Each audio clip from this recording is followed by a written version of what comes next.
staff from the committee. We've got Nokwazi Ngidi, Senior Coordinator of the committee. There she is. We've got also Nontumiso August. She's also the committee coordinator. We've got Tembi Msomi, the administrator of the committee. She's busy somewhere. Then we've got AB Mukoka, communications officer. And then we've got Dr. Mbukonoto, the researcher of the committee. You can raise your hand. And then we've got Debuho from the NCOP. He's also supporting the bill. We've got Musima Kekana, legal officer. From Department of Health, we've got Mr. Pizzi from Gauteng Department of Health, Chief Director for Tshwane. We've got Dr. Chikovo from National Department of Health also going to be doing a presentation. Provincial, sorry. Then we've got Dr. Tulari also from National. They are covering these things. There are other officials here from National and Department of Health that are going to be supporting. Please, Mr. Musenuri's file with the phone is missing. Can you please bring that phone and bring that file, because it's this phone and it has got a tracker. Please do not invite trouble for yourself. Bring that file and bring the phone. He put it on the table and it's missing. Please, please, before there is a big trouble, because remember, he's a senior official, actually chief official for the NHI in the province. Please bring back the folder and bring back the phone. I also now want to repeat the languages. I said English 1, Sesotho, Setswana, Sepedi 3, isiZulu, isiXhosa 2, Afrikaans 4, Tshivenda, Xitsonga 5, and there will be a sign language. Also, before I even go further, I want to declare this precinct to be considered the venue for the legislature according to Rule 56, 1 and 2. So whatever we are doing here today, we are doing under this rule to declare the venue to be the precinct of the Gauteng Provincial Legislature. We also are having Advocate Ntombi Nyikiso is also from Legal Services nationally. We do have Dr. Vivian Isel, Office of the Professor Crisp. Prof will not be with us. He's gone somewhere overseas with the Minister of Health. We've got Miss Anaki van der Merwe, Office of Professor Crisp. Oh, am I repeating? Oh, both of them, they are from there. They are all these three people I've mentioned. They are from the National Department of Health. I've already mentioned Dr. Aquina Tulari is sitting here, and Miss Muremi Nkosi is also with us in this meeting today. So you are all welcomed, the community and the stakeholders from various organizations. You have shown interest in the NHI bill. So we are going to give you opportunity to raise what you want to raise regarding the bill. Now I'm talking English because now you've got Toloki mus. Toloki in various languages. So now I'm going to be talking in English here. So feel free to write points when they do a presentation. So in this meeting, we've got various stakeholders that are going to be given an opportunity to say something. Because there are many, we will at least, maximum will be 10 minutes for a presentation. Because we also have to give them an opportunity. We will have oral submissions, presentations from others. They have apologized, so they are giving us more time. And then, I will mention them when it's time for them to speak. So they are all here, and they must feel free that they are going to speak. You yourself, community, you write yourself notes that you are also going to mention, to raise something. We also have Professor Rispel from Vet School of Public Health with her students. Prof, I can't see you. Where we are here, oh, thank you, Prof. Prof and the students that are here, they also are having interest in this bill. So we thank you, all of you, the society, the community of Westland and various stakeholders from everywhere to be part of this important event. So you are all welcome. Then we're moving to, we've done 1, 2, 3, 4. Now we are moving to presentation of National Health Insurance Bill by Mr. Pitsi from Gauteng. We are going to take the next presentation, then we will get inputs from organized stakeholders that shown interest here. Mr. Pitsi, over to you. Sorry, Chairperson. Is there a hand? Okay, you're welcome. I couldn't see.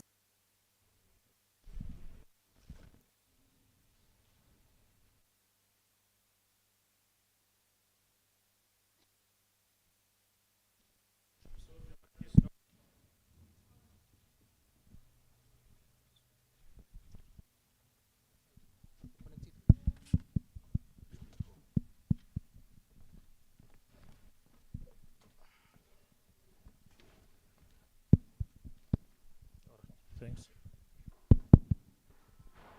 Chair, just before we can start with the business of today, my name is Peter Kulong from Hansat and Languages at the GPL.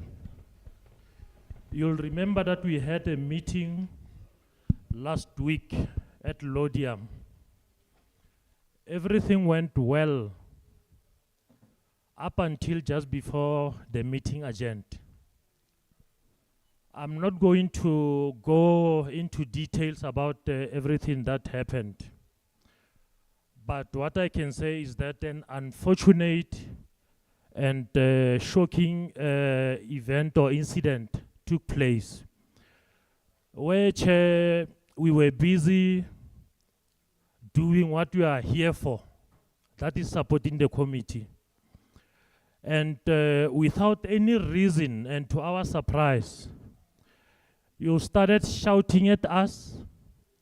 You talked to us like we are brainless, Mr. Kuno. naughty Mr. children. Kuno. I'm listening, Chair. Mr. Kuno.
What is National Health Insurance, or NHI?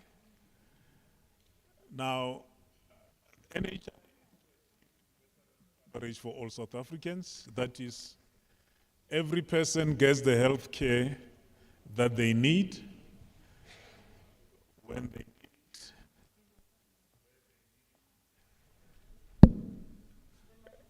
without incurring financial hardship. Now, the NHI is a health financing system that is designed to pool funds to provide access to quality, affordable personal health services for all South Africans based on their health needs, irrespective of their socio-economic status. Now, this journey we have been on for quite a while now.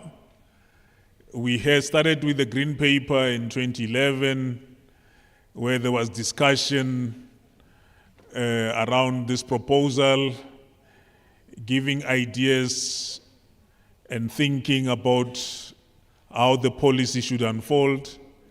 Then in 2015, we had the NHI White Paper, which was a broad statement of government policy.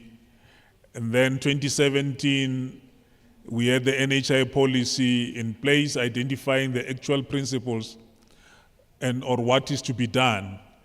Then 2018, we had a draft version of the law in terms of the NHI bill that needed public consultation process. Now, we had public consultation processes in 2019 led by the National Parliament,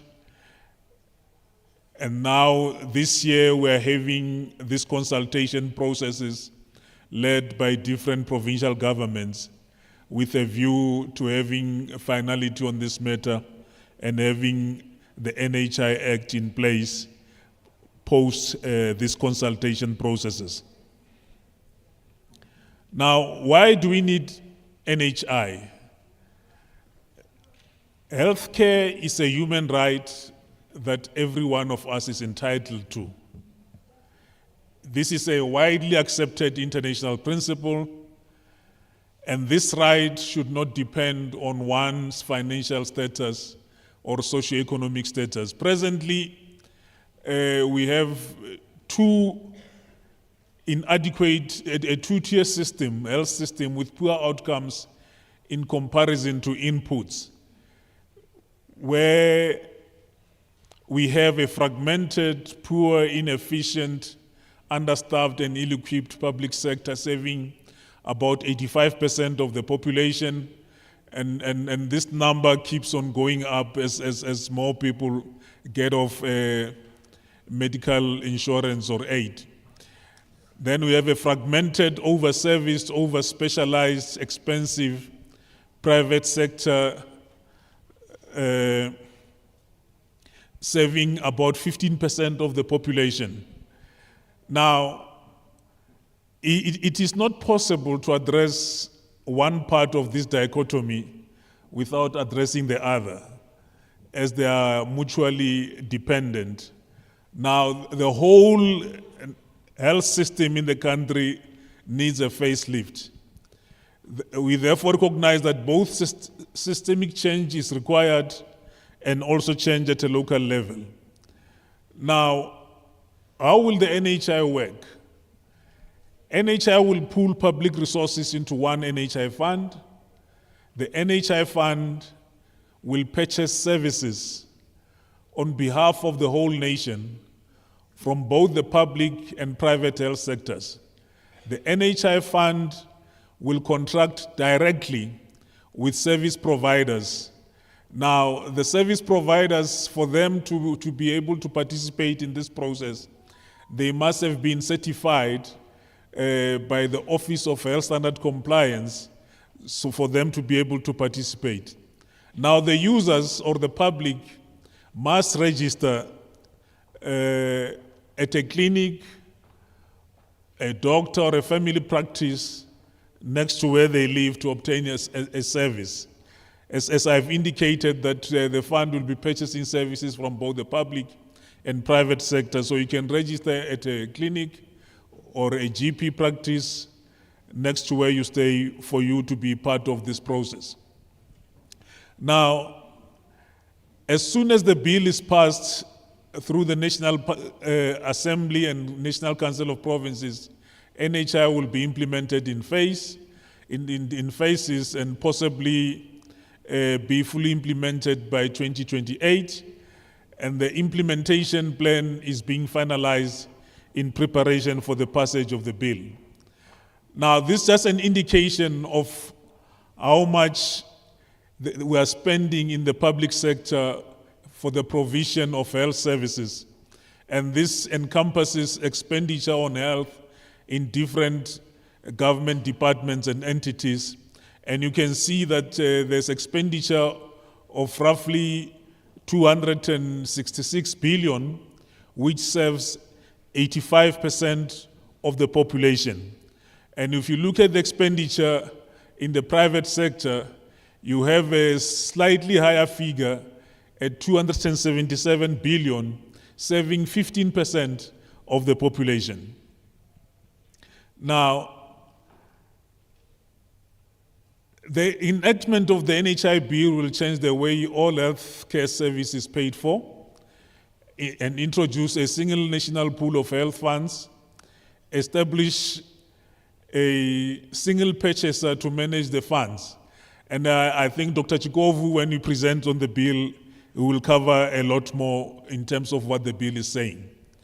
Now, in terms of the NHI priorities in addressing primary healthcare infrastructure and service deficits, we need to an understanding of the catchment areas within which we'll be operating. That is in terms of a defined geographical area. And in the language used is the contracting units for primary health care.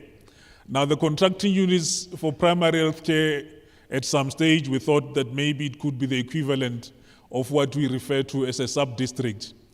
Now, a sub-district for West Rand, the whole of West Rand District Council is a district. Now, your local councils will become your sub-districts. So, when you talk about contracting units for primary health care, the thinking was that it could be the equivalent of a sub-district, but considering the complexities and the sizes of the sub-districts also, the sub-districts might be delineated further into smaller pockets in terms of the services to be provided in those areas. There will also be profiling of the private sector to address deficit areas in terms of the service delivery platform. And then the provincial departments of health will assume a stewardship role compared to what they are doing now in terms of being the main providers of services. They'll have a stewardship role. Though they account to the public sector, they will be responsible for both what happens in the public and the private sector in the province. Now, also assess the effectiveness of the current referral system and put in place remedial actions, cost and identify sources for the comprehensive introduction of e-health solutions within the province to have some kind of fully electronic patient management system that we use. Now, I've spoken about contracting units for primary health care. We are testing a proof of concept currently throughout the country. Each province was given an opportunity to pilot this, to test the proof of concept in one sub-district. For Gauteng, Johannesburg, sub-district D or region D, not B as reflected in the presentation, sorry, it has been chosen for that purpose. And region D or sub-district D is Soweto. And if you look at the size of Soweto and the complexity therein, it's not possible to have the whole of Soweto as a contracting unit for primary health care. So for the purpose of the test of the proof of concept, a specific area has been identified centered around the Chawelo CHC, including the Bheki Mlangeni Hospital for that purpose. Now, we are also looking at revisiting the way we manage services in the districts. We currently have district management teams managing the 5 districts that we have across Gauteng. And the 5 districts is the 2 district councils and the 2 district councils and the 3 metros. The 2 district councils being West Rand and Sidibeng, and the 3 metros is Johannesburg, Ekurhuleni and Tshwane. And now, the NHI is not changing the law, but rather altering the functions in some instances, such as removing the purchaser function and get more delegations of authority into facilities so we can have more decision-making at a localized level. Now, once promulgated, the NHI Act, in addition to the National Health Act, will look at repealing some of the national contents of the National Health Act, though it doesn't amend it completely, but it changes the relationship and functions of the national departments and the provincial departments of health. And if you look at Schedule 1, it talks to all those issues. The role of municipalities remains unaffected in terms of provision of non-personal health services, or what we usually refer to as municipal health services. Now, in terms of getting our services ready, I've talked about the Office of Health Standard Compliance assessing our health facilities for certification. And currently, Gauteng has 36 primary healthcare facilities and community health centers that have already been assessed and certified as ready. And then the first cohort of those were certified until 2024, and the second cohort of 20 certified until 2025. Now, internal processes of attaining ideal clinic status are continuing to prepare other facilities also for external auditing. In terms of hospital readiness, all levels of hospitals are undergoing pilot stages of preparedness through a process of self-assessment to attain ideal hospital status. This is also an internal process to prepare hospitals for external assessment by the Office of Health Standard Compliance, and then these assessments are conducted annually. Now, the norm is that the Provincial Quality Assurance Team conduct a status confirmation assessment to verify if the facility indeed has achieved the set status. And we have had some of our hospitals also already certified by the Office of Health Standard Compliance. Now, in terms of the preparedness also towards the National Health Act, is that users or the public must first access health services at a primary healthcare level as the entry level into the health system. We won't have a situation where you access the system anywhere you want. All of us have to start at a primary healthcare level, and that's why we have to register with a clinic or a GP practice or family practice near to you. Then, depending on your health needs, you will then be appropriately referred to the next level of care. Now, the issues of referrals are listed there in terms of patient transport, emergency medical services, and the like.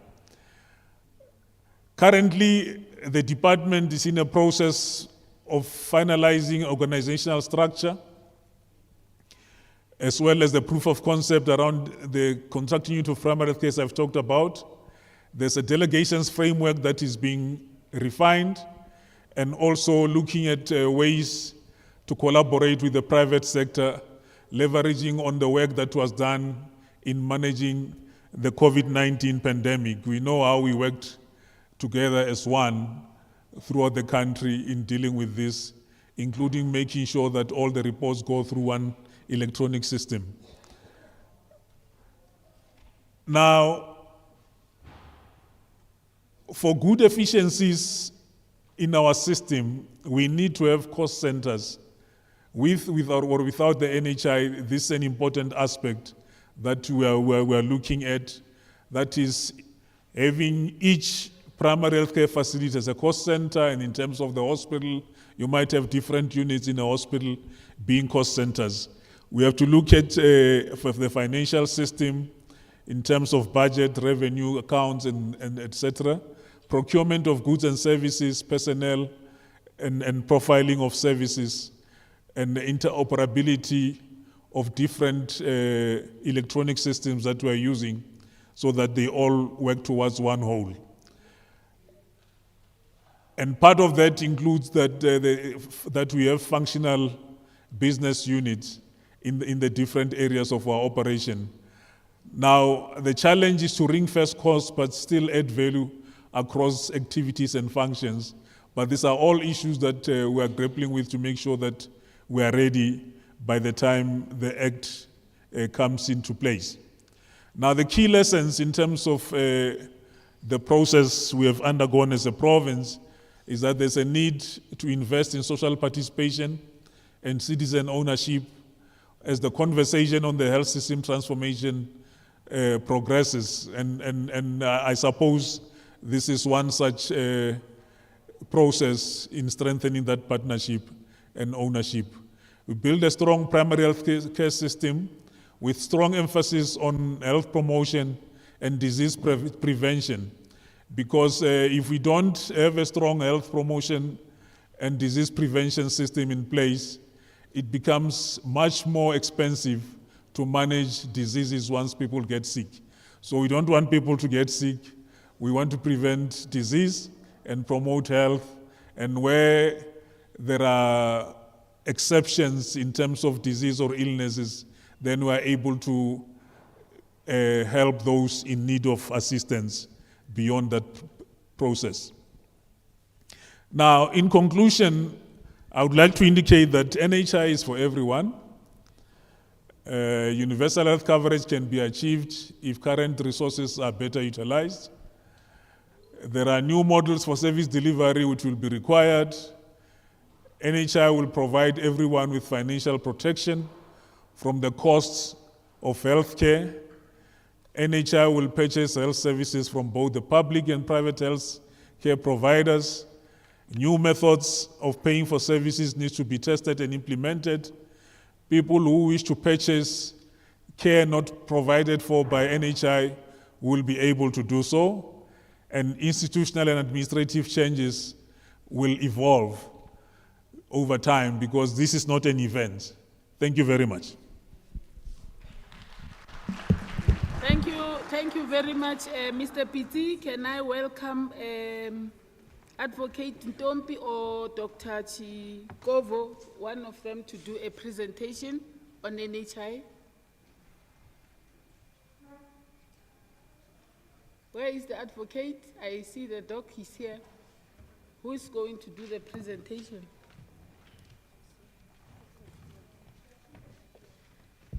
Or Dr. Tulare will do it? No, good morning, everyone. We will ask Dr. Chikovo to do the presentation on behalf of the entire team. Thank you. Thanks. Over to you, Dr. Chikovo. Thank you, Chairperson. Morning, members of the committee, ladies and gentlemen. Today, I'll do a very short version of the NHI bill. And this is really about what the bill says, what is in the bill. In other words, it's simply allowing the bill to speak to us. So in terms of the purpose of the bill, Chairperson, it's to establish the NHI fund as a legally defined organ of the state. And I just want to put emphasis on what is written there as being a fund. So it is a fund that will actually help as far as reimbursing and payment of services that are being offered as provided for by the NHA Act. But it's important that we see it for what it is, which is simply a mechanism in which services will be reimbursed. The bill seeks to establish the National Health Insurance Fund, its functions, powers, and duties. And it's important, once again, to reflect on it being a bill, not an implementation and operational plan. And so what it simply means is that after the bill, assuming it is promulgated and passed, then of course we expect other pieces of legislation to kick in, which will also then give more meat and details in terms of most of the issues and how they'll play out. Just key issues to take note of, the bill seeks to define beneficiaries of services that are covered by the fund. And then, of course, it provides for the contracting of accredited providers. And very, very importantly, in the last point there, we see, again, the repetition of the word reimbursement, services that will be offered by both the public as well as the private sector being reimbursed through this very bill. And this is the layout of chapters. The bill consists of 11 sections, part 1, purpose and application of the Act, all the way to the last one, which is on miscellaneous, being part 11. The purpose of the Act, I won't dwell much on that because I think Mr. Pitsi did address it, the purpose of the Act as well as the application of the Act. I think some of these things I'll also talk to them as I go on to the other slides. Then in terms of population coverage, the fund will purchase service on behalf of SA citizens and permanent residents. So that is, again, the issue that I referred to say the main purpose is actually how services will be reimbursed. That's the purpose of this piece of legislation. And then everything else that we talk about, it is how we reconfigure in order to meet the requirements for this very particular legislation. Asylum seekers and illegal foreigners, as far as the bill stands in its current form, those will actually qualify for emergency medical care, notifiable conditions, etc. There will also be care for all children, irrespective of their status. That is actually in line with international norms and obligations, as South Africa does not live in isolation, but is also bound by certain obligations, for instance, such as dictated by the World Health Organization.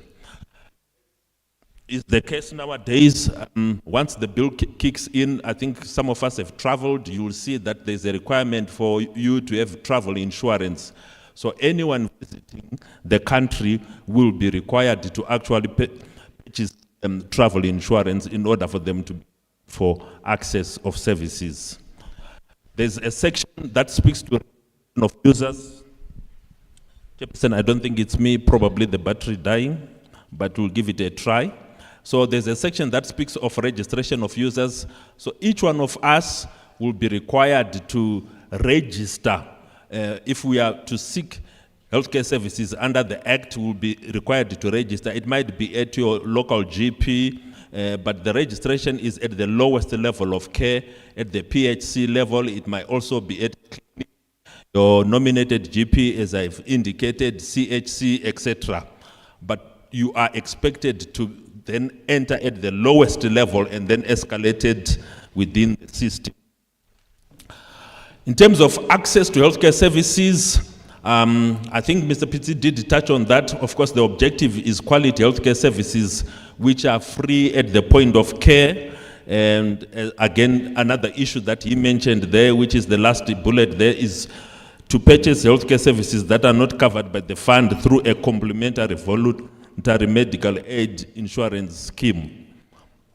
So it's important for us to state right from the onset that the services that will be covered under the NHI will not be permitted to be offered outside.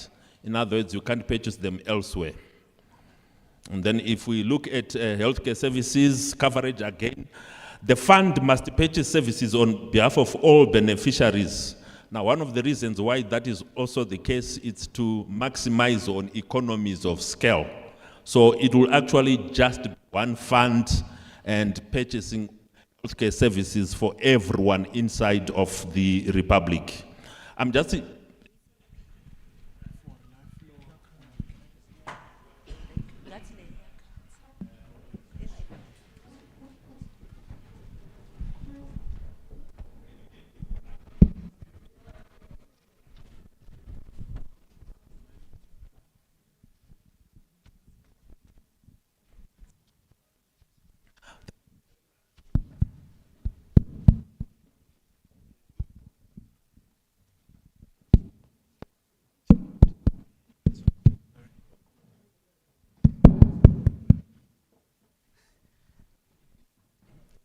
Okay, thank you very much.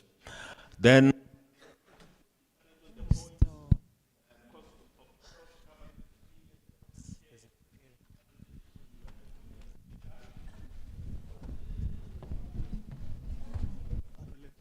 Mic is off. Can't you give him? Doc, can you speak on this one? Next to, yeah.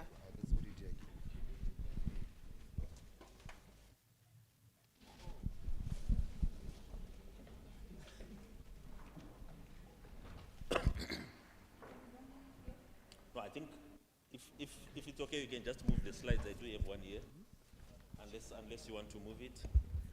Right. So if we go on to the next slide. So the next slide talks to functions of the fund. And it's very, very important that, Chair, as we look at all the functions that are listed underneath that point, it's not a provider but a purchaser of healthcare services. In other words, as far as the bill is concerned, we'll have providers, which is both the public as well as the private service providers whose job is to provide healthcare services. But importantly, the function and the purpose of the fund then is to purchase healthcare services from all those other providers. And that is what you'll see there articulated point by point. If we move on to the next slide, powers of the fund. Some of this, Chair, I'm just going to skip, but there's a point there that looks at the implementation of best practices in terms of purchasing of services, procurement of goods, efficient delivery of healthcare services, data collection, analysis, research, fraud prevention.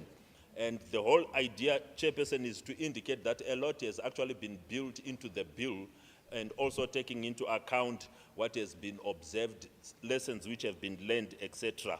The last point, negotiate the lowest possible price for services and goods, and that's very, very important. Again, I did highlight the inclination for economies of scale as far as the bill is concerned. The next slide, number 4, looks at the board of the fund.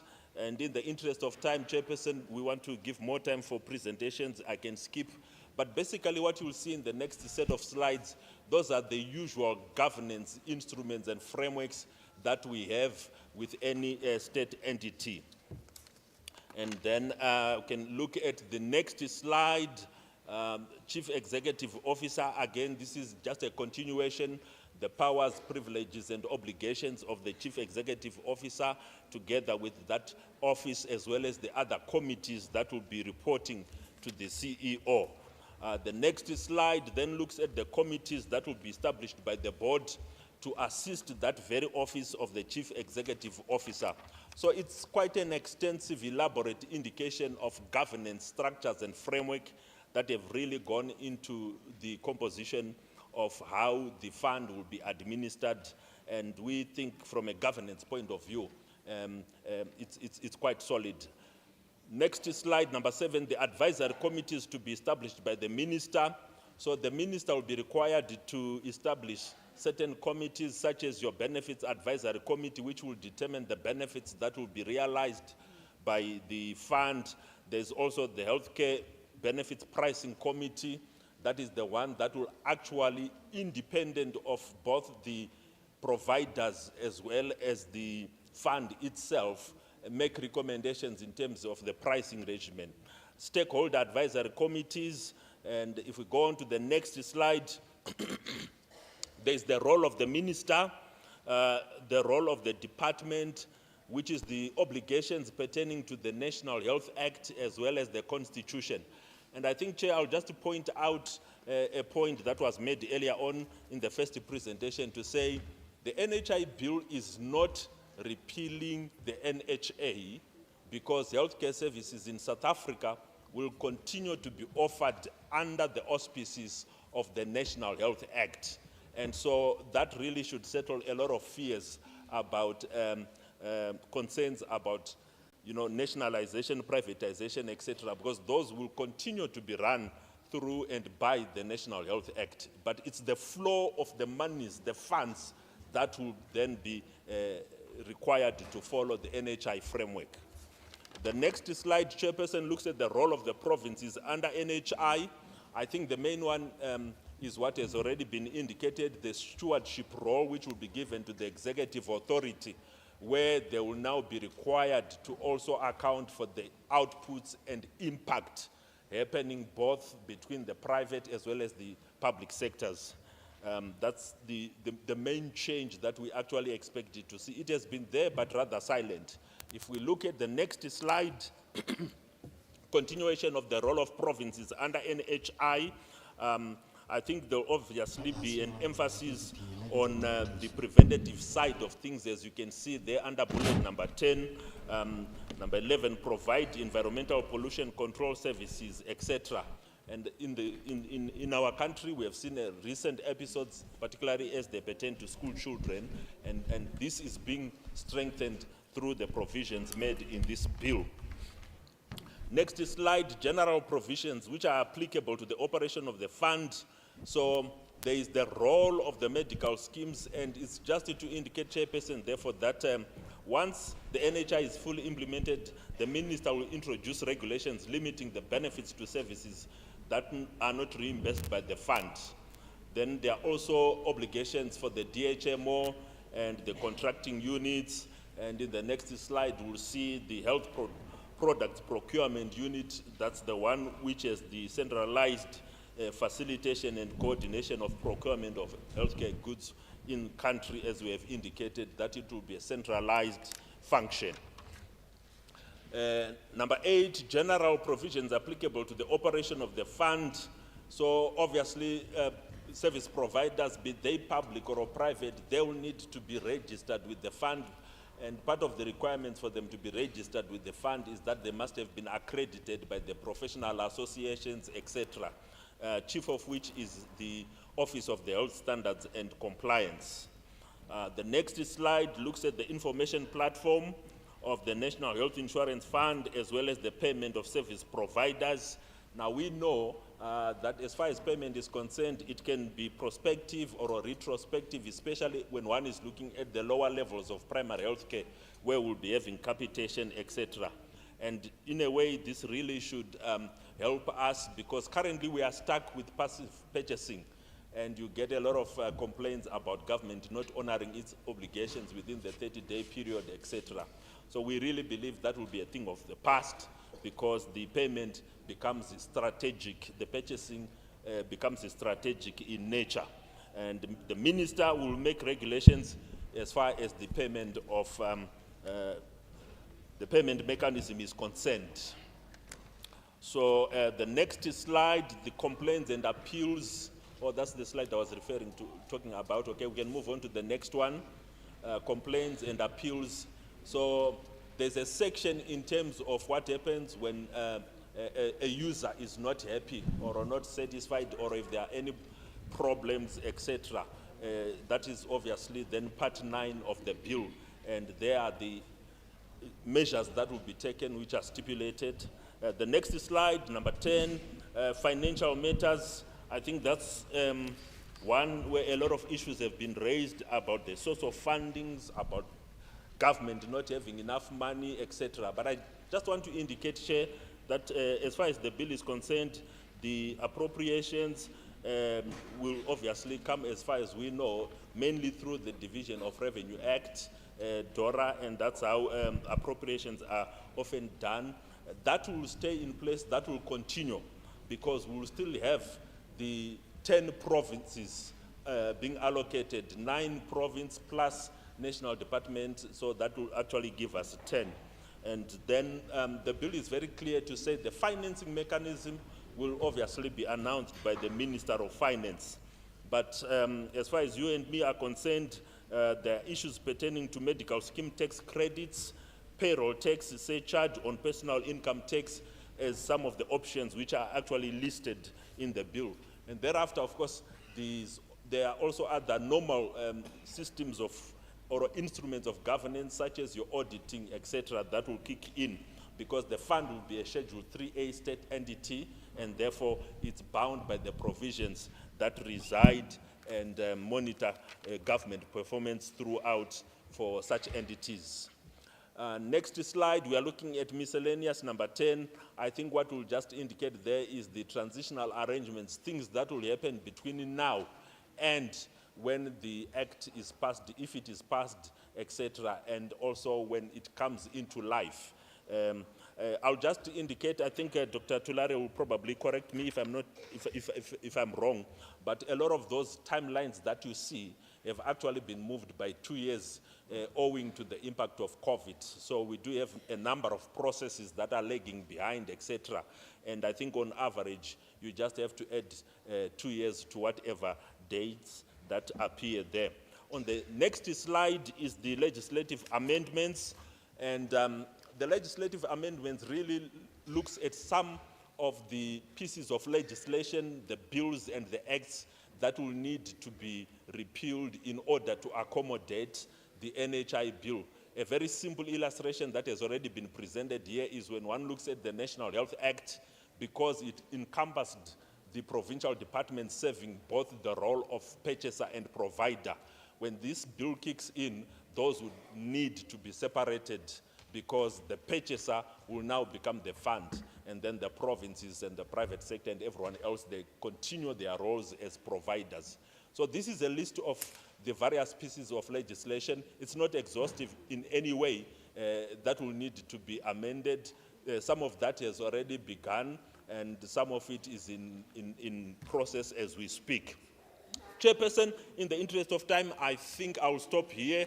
That was a very, very fast presentation, but that's also what we need when we are presenting a legal bill. Thank you, Chairperson.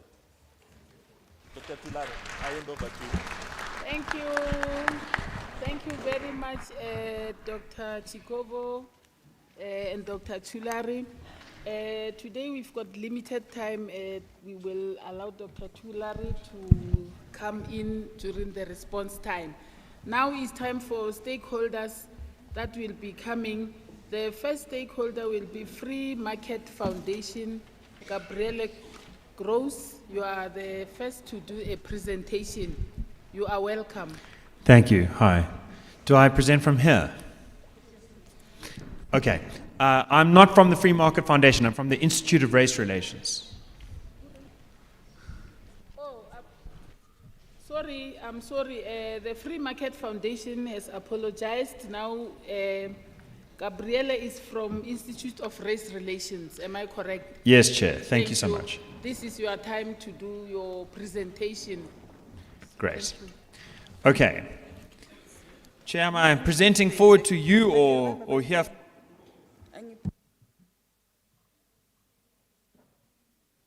Hello.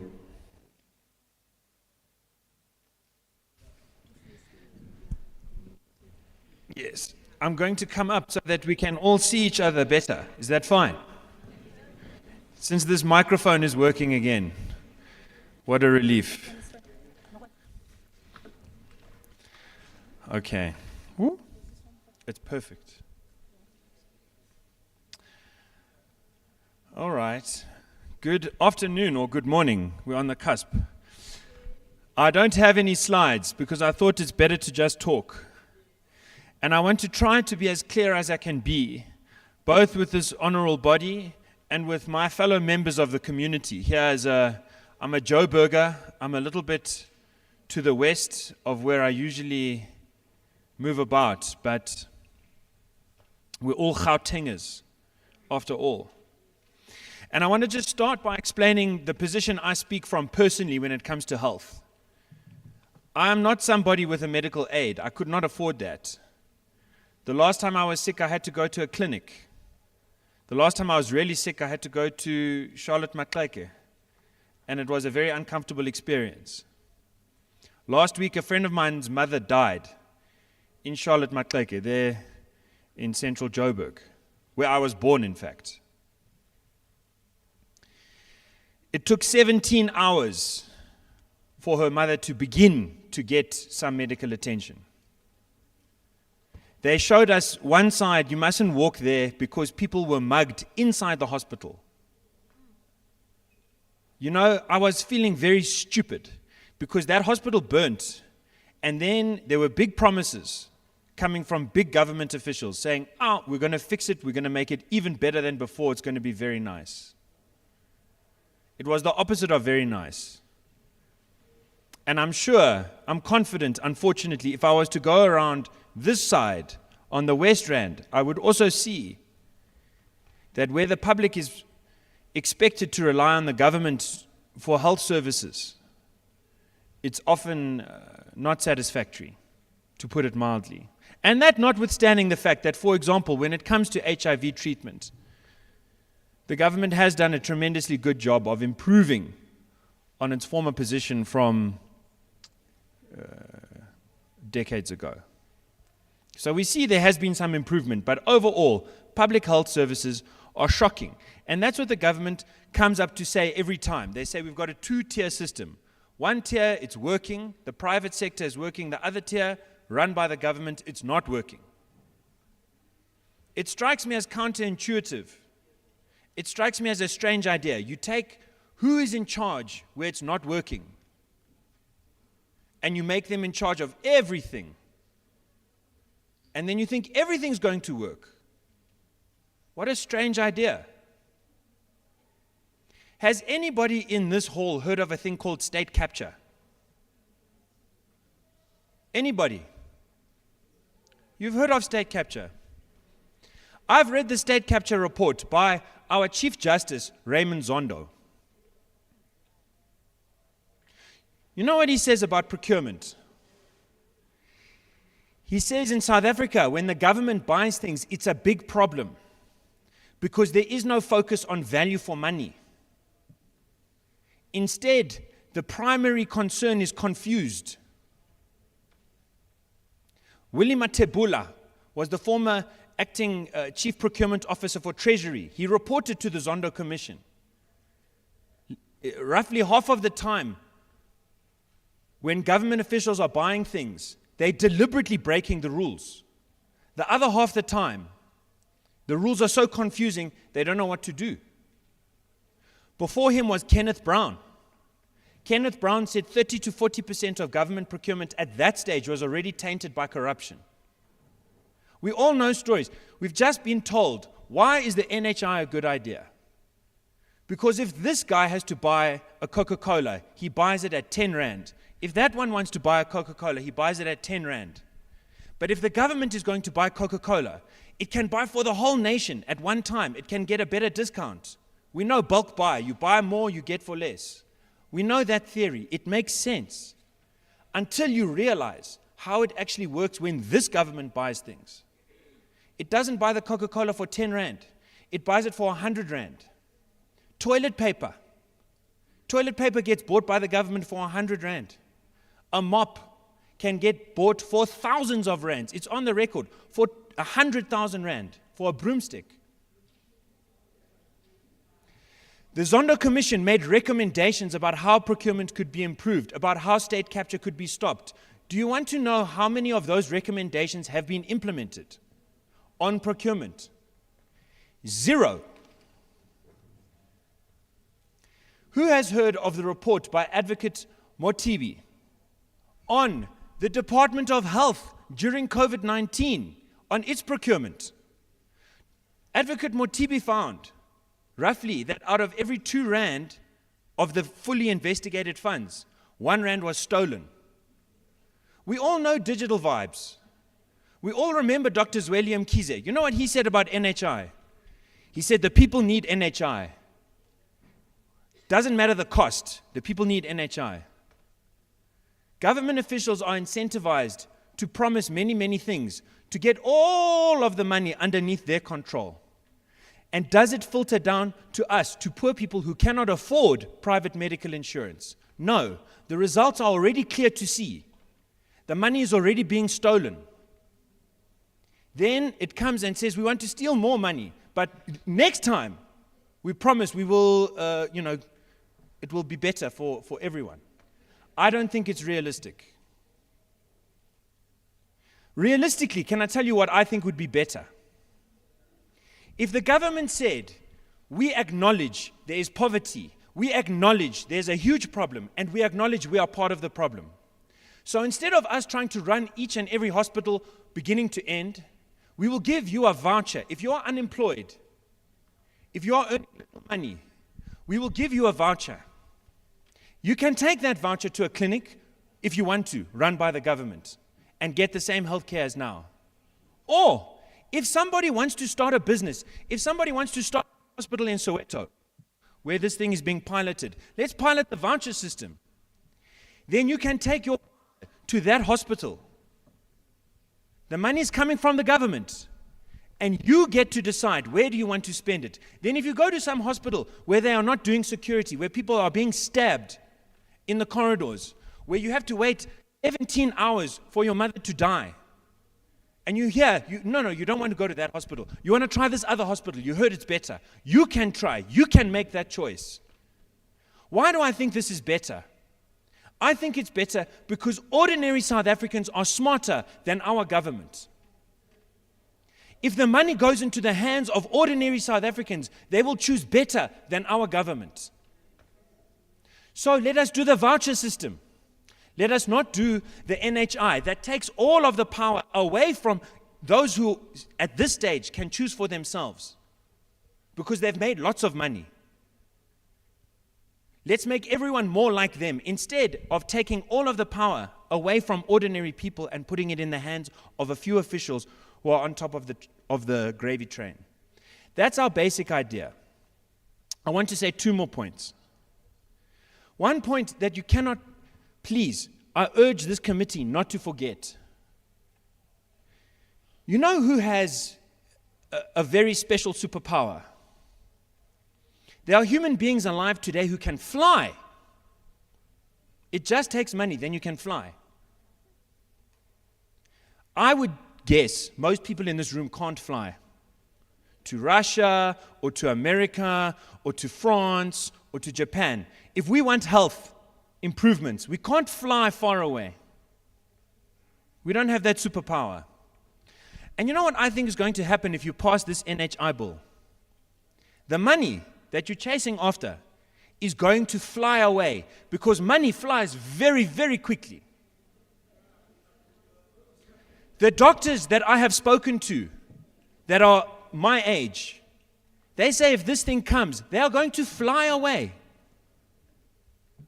The nurses are going to fly away. Why? Because they are afraid of having their jobs run by the same people who run Eskom, who run Transnet, who run things into the ground. Then when those doctors fly away, what is left for us who cannot fly? Even less than we have now already. So I have one more point. Besides the issue of money, besides the issue of procurement, who decides? There's the issue of accountability. Who is going to take accountability for the failures that have already occurred? We had the fastest spread of COVID in the world. Relative to how young we are, we had one of the worst death rates in the world.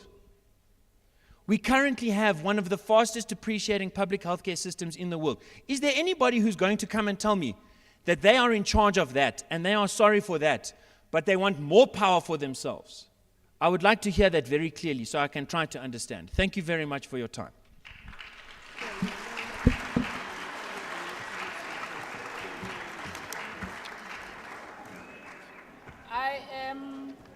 Thank you very much, Institutes for Race Relations. The next presentation will come from Momentum Health, Dr. Steenkamp. Can I request that we talk about NHI here? We are here to hear you, how you are supporting or not supporting the NHI. If you tell us about other entities, is that supporting? If you, please just say, I don't like it because of 1, 2, 3. NHI is all over in other parts of the world. Can't you tell us where it has succeeded and where it has failed? We as a committee, we are giving you an opportunity to give information that will discredit NHI based on evidence, not on what is happening in the country. or credit it based on evidence. Prof, Dr. Steenkamp, is your time. We are timing you for 10 minutes. If you see me standing, it's when you are left with 2 minutes. You mustn't immediately stop. You finish your time, it will be put next to you. Dumelang baie geetse. Chairperson, members of the committee, members of the officials from the departments of the NCOP, thank you very much. It's a privilege for us to present this presentation to you. We are from Momentum Health Solutions. My name is Bosso Steenkamp, and I want to say up front that Momentum Health Solutions supports the bill. We do think that there's a lot of good ideas and a good thing in the bill that can be put to good use to improve, take us to universal health coverage. We are firmly in support of universal health coverage. Everybody needs health care, and we must take steps to make it possible.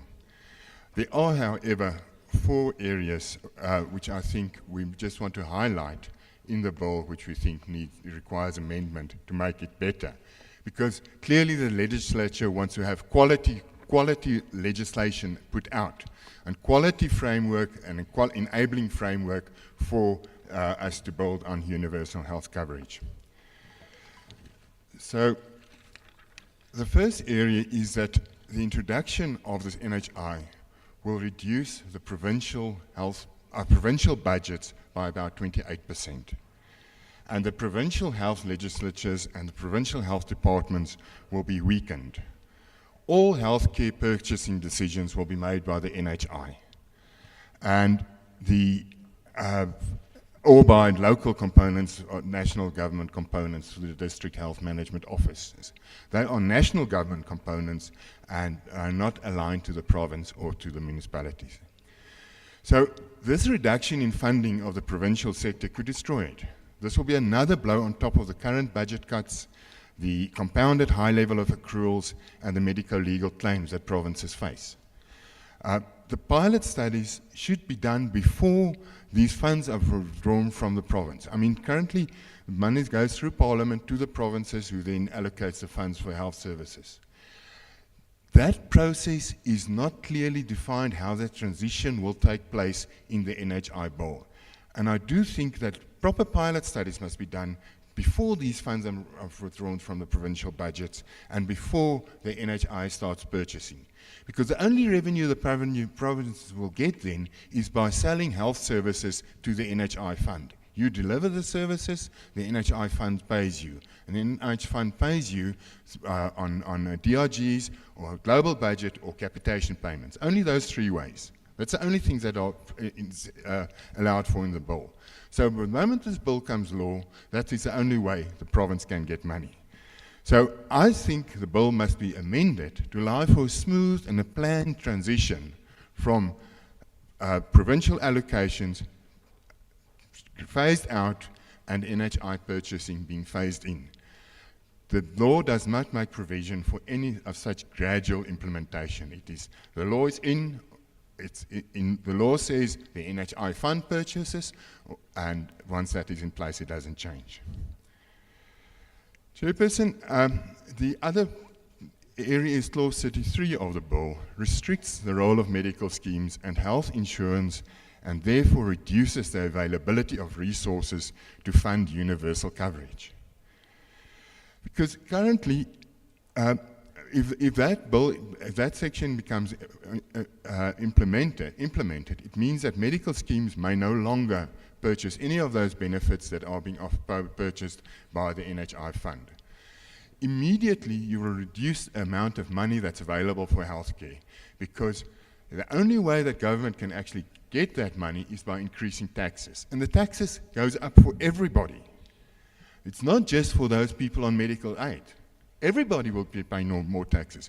If that, to raise the 200 billion that is required to fund the NHI according to initial estimations, that would have to be increased to 21%, from 15% to 21.5%.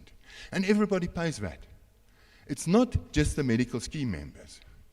So the point is, one needs to have very, very clear understanding of how it will be funded and how these taxes will be raised to make up for that increased spending. The other point is that the private health sector, medical aid companies have developed, not companies, administrators, have developed world-class systems to collect money from contributions and to pay medical bills. This development took 100 years. That's how long medical schemes have been operating in the country. Clearly, that capacity and that knowledge and that know-how must be used. It's a capability that our country has. We cannot let that go by the wayside. There must be found a way to incorporate these entities in making sure that our whole country can benefit from these capabilities. And then, Chair, the third area is there's been many concerns raised about the constitutionality of the bill by many parties.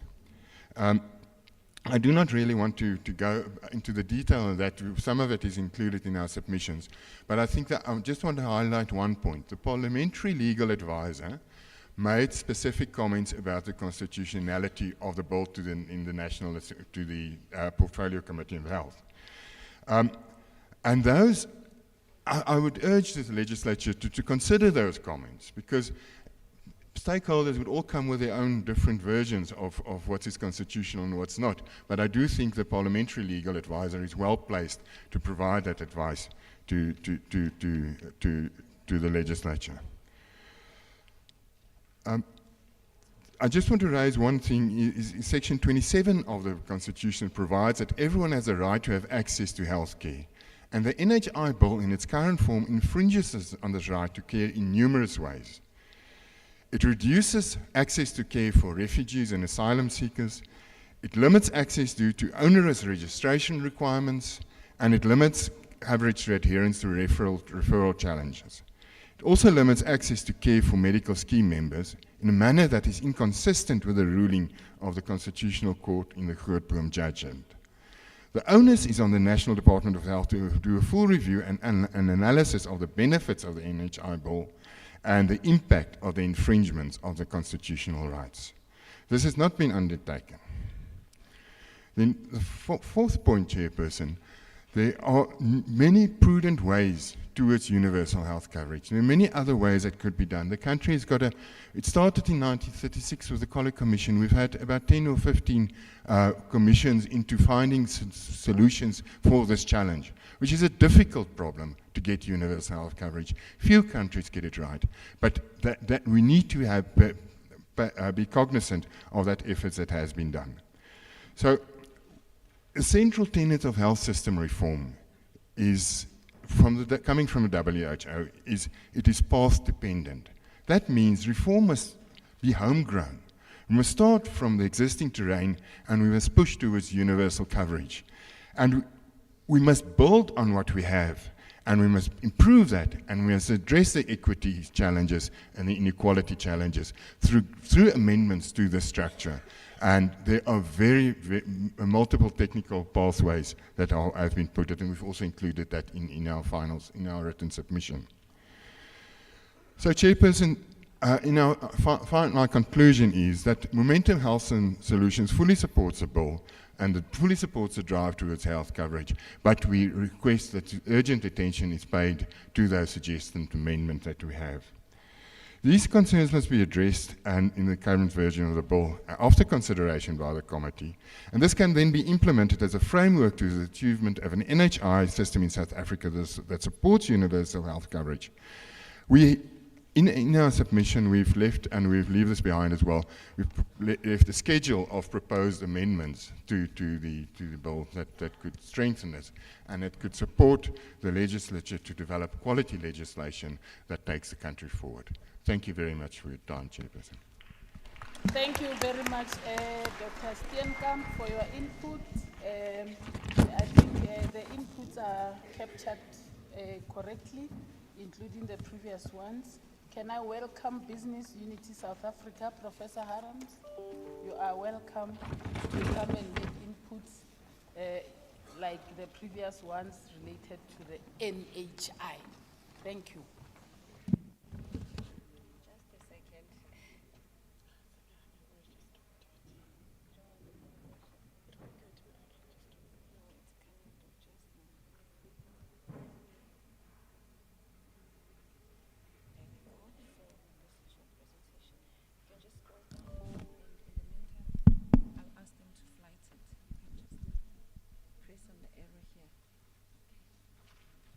Thank you.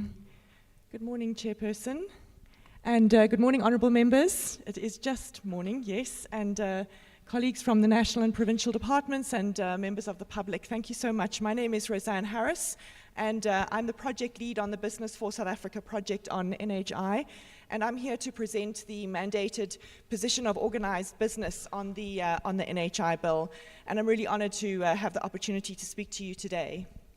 We welcome this opportunity, and just to be clear, our position on the NHI bill is that we support it with amendments, and we've made constructive inputs to strengthen the NHI and ensure that it achieves its objectives of making sure that citizens, rich and poor, have equal access to quality healthcare. That's what we're all here to do.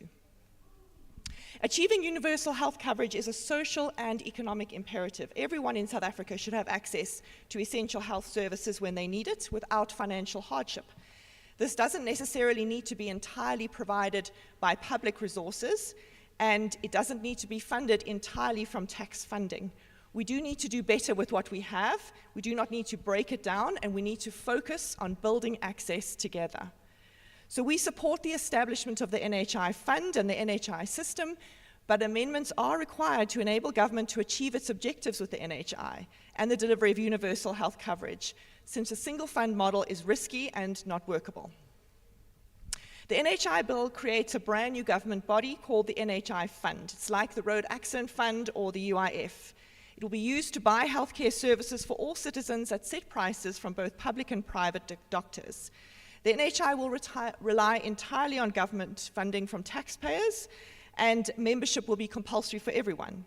It proposes a total reorganization of the country's healthcare system, but it doesn't include important details in the NHI bill, such as what services and benefits will be available, who's going to be eligible for these services at the beginning, and how much it'll cost.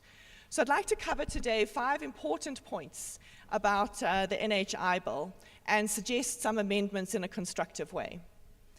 So the first is the provincial effects. The schedule to the bill includes a number of substantial changes to laws in our country. The bill amends the National Health Act to transfer most of the provincial functions to the National Department of Health and the NHI Fund. And this immediately removes around 28% of provincial funding from provinces' budgets. For Gauteng, we estimate that this is around about 48.5 billion rand of funding that will no longer be in the provincial health budget. The provincial health departments will need to claim this money back by delivering healthcare services and claiming it back from the NHI fund rather than having a budget. Now, this is a profound and immediate change, and it does require planning and consultation. We appreciate the planning that's been set out in the presentations earlier today, and we're keen to support that. But there are serious implications for provincial health employees, for service delivery, and we urge the committee to ensure that this is properly assessed before these changes to the National Health Act are passed.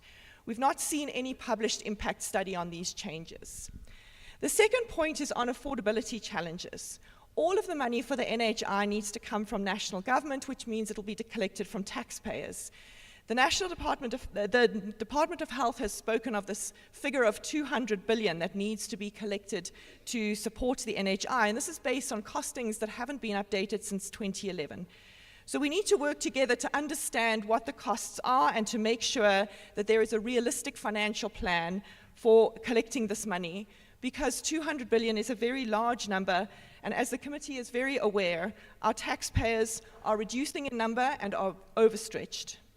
Experience in other countries, Chairperson, similar to South Africa, like Ghana and Indonesia, shows that a single fund NHI can run out of money each year, and that government needs to bail it out, or it needs to reduce the services that it offers to its citizens. Kenya and Zambia are currently undergoing a change in their legislative framework. So it's important to note that the NHI fund doesn't include any provision for improving the quality of public health infrastructure. It can only provide for purchasing of services.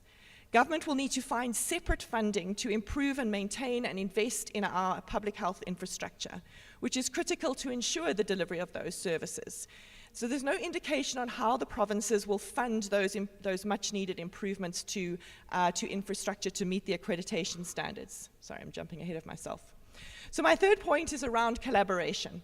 Section 33 of the bill limits the role of the private healthcare sector by saying that medical aids can't pay for services that the NHI is funding once it's fully implemented. This means that once the minister states that the NHI is fully implemented, medical aids like GEMS and PolMed and Discovery and Momentum won't be allowed to pay for healthcare services covered by the NHI. This is a major concern for business because it has a massive impact on employee benefits. There's no other country in the world that limits the role of the private healthcare sector in this way, because it limits access to healthcare services and it puts immense pressure on public resources. It's not necessary to limit the role of medical schemes to achieve the objectives of universal health coverage. In fact, integrating the medical schemes into the NHI will achieve affordability and also focus the funding on the most vulnerable. People on medical schemes pay for cover with their own money. When the NHI is launched, it will only offer very limited services. For example, Section 57 of the bill says that there won't be hospital services covered in the first phase. This means that working South Africans may find themselves being taxed for the NHI while still paying for their own medical aids. The unintended consequence of this is that lower income earners will probably drop off medical scheme coverage, and that will place even more pressure on our stretched public healthcare system. We need to work together to build better with what we've got. So including Section 33 has already harmed the healthcare sector. It's caused a lot of uncertainty amongst our doctors, and it is causing a flight of skills that we desperately need. The bill is not clear if doctors will be able to offer their services if they're not contracted to the NHI.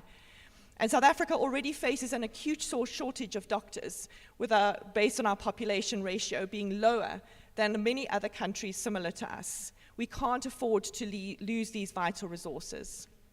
The bill also limits the healthcare access to services for citizens. And this creates uncertainty about what you're going to be able to purchase out of pocket or with the help of coverage by a medical scheme. Instead of limiting healthcare, we need to build on what we have to expand access to care. It's not the case that all medical scheme members run out of benefits during the year. You cannot run out of benefits for hospital benefits and chronic benefits. These are covered by the prescribed minimum benefits. The law requires that medical schemes must cover them in an unlimited way with no co-payments.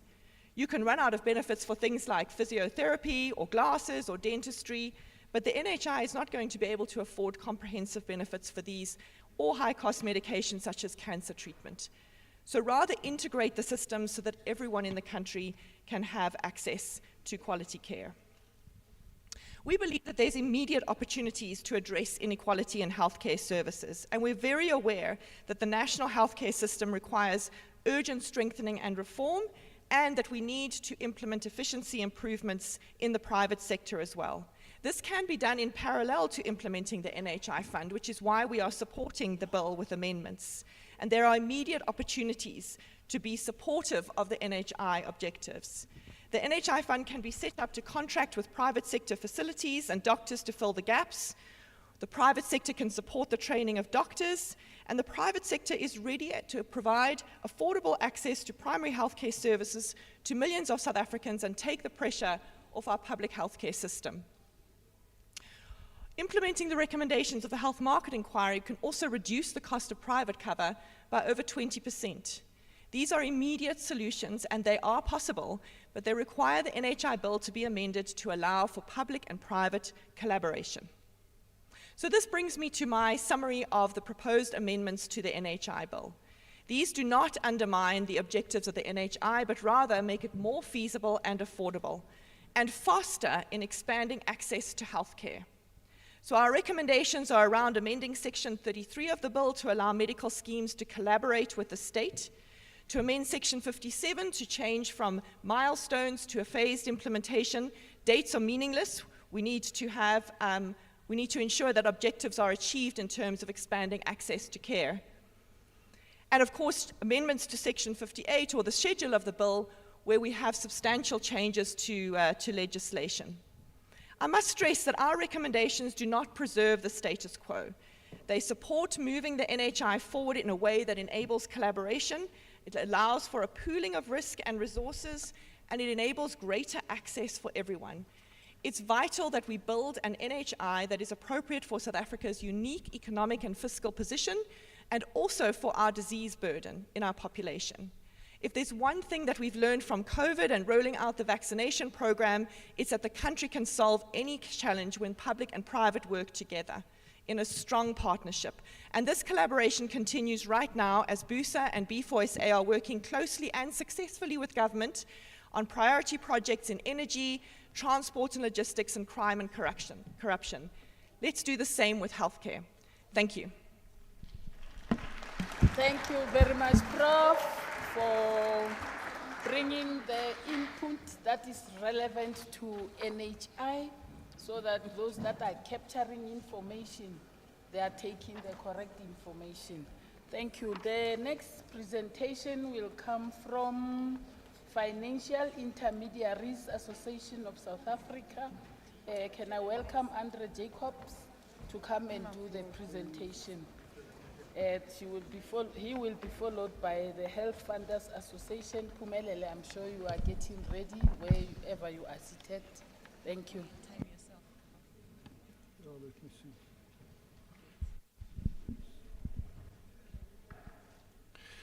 Thank you, Chairperson. Thank you, members of the Provincial Legislature and community members.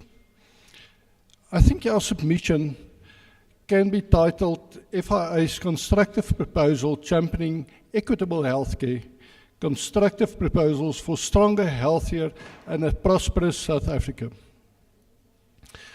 What I want to share today is basically three themes. How can we expand universal healthcare and why is it important? Progressive realization of healthcare needs and avoiding litigation. In our ongoing pursuit of a healthier and more prosperous future, we find ourselves advocating for transformative healthcare reforms, recognizing that health is not only an individual asset, but also a catalyst for economic growth. We passionately support the goal of expanding universal healthcare in South Africa. Health as a driver of economic development is a principle deeply ingrained in our proposals on NHI. We draw your attention to the truism that a healthy populace fosters increased productivity,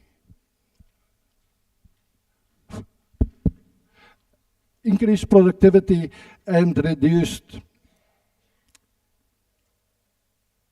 healthcare costs, thereby paving the way for comprehensive economic growth. This drives us to support a course for granting South Africans access to quality healthcare services beyond the financial benefits. A healthy nation ensures full participation in the workforce, fostering prosperity. Therefore, we wish to express our support to expanding universal healthcare. Our submission deals with the level of universal healthcare already attained and what the barriers are to leveraging the current levels of universal healthcare. Our collective commitment revolves around the principles that healthcare systems must be accountable to the communities it serves. This conviction underscores the need for a robust network of medical institutions, professionals and resources with a comprehensive approach aimed to providing holistic medical services and promoting public health. We wholeheartedly endorse healthcare that is responsive to the needs of the people, to the community it serves. Therefore, healthcare should not be centralized. We are enthusiastic supporters of the ward-based primary healthcare, seeing it as a powerful mechanism to improve individuals' health at municipal ward level and contribute positively to job creation As we address the barriers to achieving universal healthcare, we fully recognize that these challenges require a collective effort. Transitioning to a more equitable healthcare system demand not only sound policy decisions, but also shared commitment to overcoming societal attitudes and cultural beliefs that might hinder progress.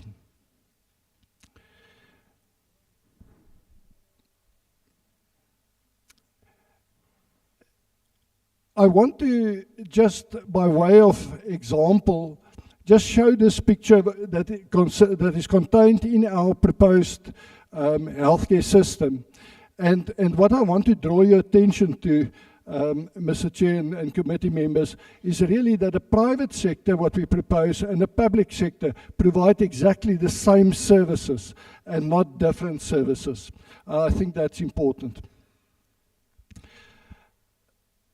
Recognizing that the private medical schemes as a national asset, we acknowledge their potential to drive healthcare innovation, reflecting our dedication to fostering advancements for a broader healthcare sector.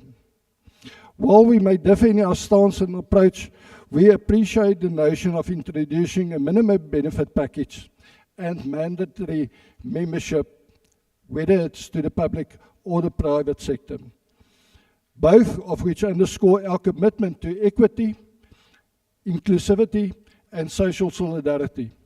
Moreover, we believe that the healthcare system should provide meaningful choices. We envision an accessible, inclusive, and adaptable system that caters for diverse needs and preferences of the population.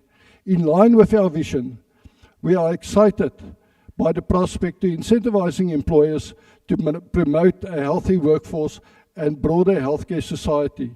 This reflects our commitment to fostering positive working environments, enhancing employee morale and loyalty, and driving increased company performance and economic growth. However, we believe that if the NCOP attempts to finalize the bill in a hastily manner, it runs the risk of being criticized that it did not follow due process, and that the decisions and process of the NCOP may be challenged in the Constitutional Court. We refer to Doctors for Life International versus the Speaker of the National Assembly and Outa versus the Minister of Transport. The effect of this challenge is a wasteful expenditure of taxpayers' monies, but more importantly, that the status quo is being preserved, which is costly and detrimental to all South Africans. Therefore, we respectfully urge the NCOP to reconsider the current cycle to be more inclusive in its public hearings and adequately apply their mind to the proposals made by all stakeholders, to expand hearings and to more districts, and to invite a more inclusive public participation process.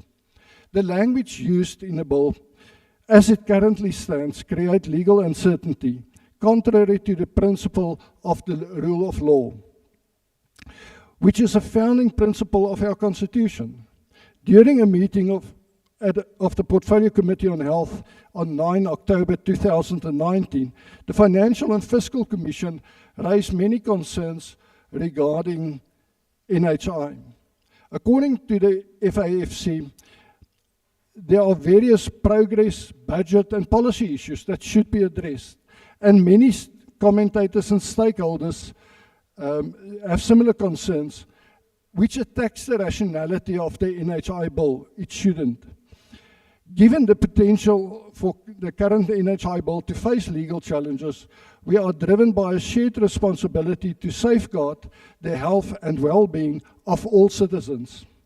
The risk of a lengthy court battles cannot be underestimated, as they may inadvertently prolong the uncertainty and affect the timely implementation of essential healthcare reforms.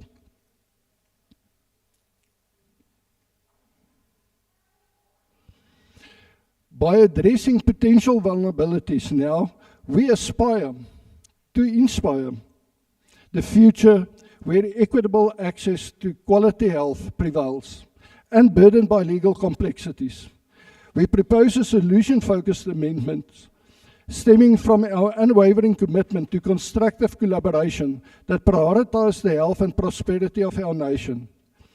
Our suggestions is, in terms of the legal amendments, we've provided a full explanation of what should be changed, but in terms of summarizing it, we believe that the definitions needs to be tightened up, that there needs to be clarity, that certain concepts need to be defined.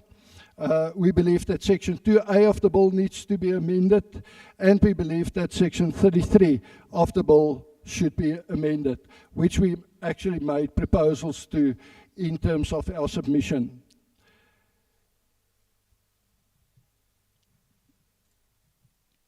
In conclusion, we champion the goal of achieving universal healthcare in South Africa. As passionate advocates for positive change, we stand ready to contribute our insights and expertise to support the successful implementation of this transformative initiative. Together, through determination, collaboration, and an unwavering commitment, we can create a healthier, more prosperous South Africa. We will submit a full comprehensive proposal to the committee. Thank you, Chair. Thank you very much, sir, for your contribution towards the NHI bill. Can I welcome Health Funders Association, Ms. Phumelele, and thank you that the speakers are now talking to the NHI, not other stories that all of us we know from the TV. Yeah, thank you, Phumelele. It's your time. Can I ask AfriForum to be ready with their presentation, and they have not given us a document? Can you also do so? Because you are now here, AfriForum, and can I also request the last Board of Health Care Funders, Kayas Kosana, we request you to give us your document with your inputs also. You will be the last to speak. Thank you. Proceed.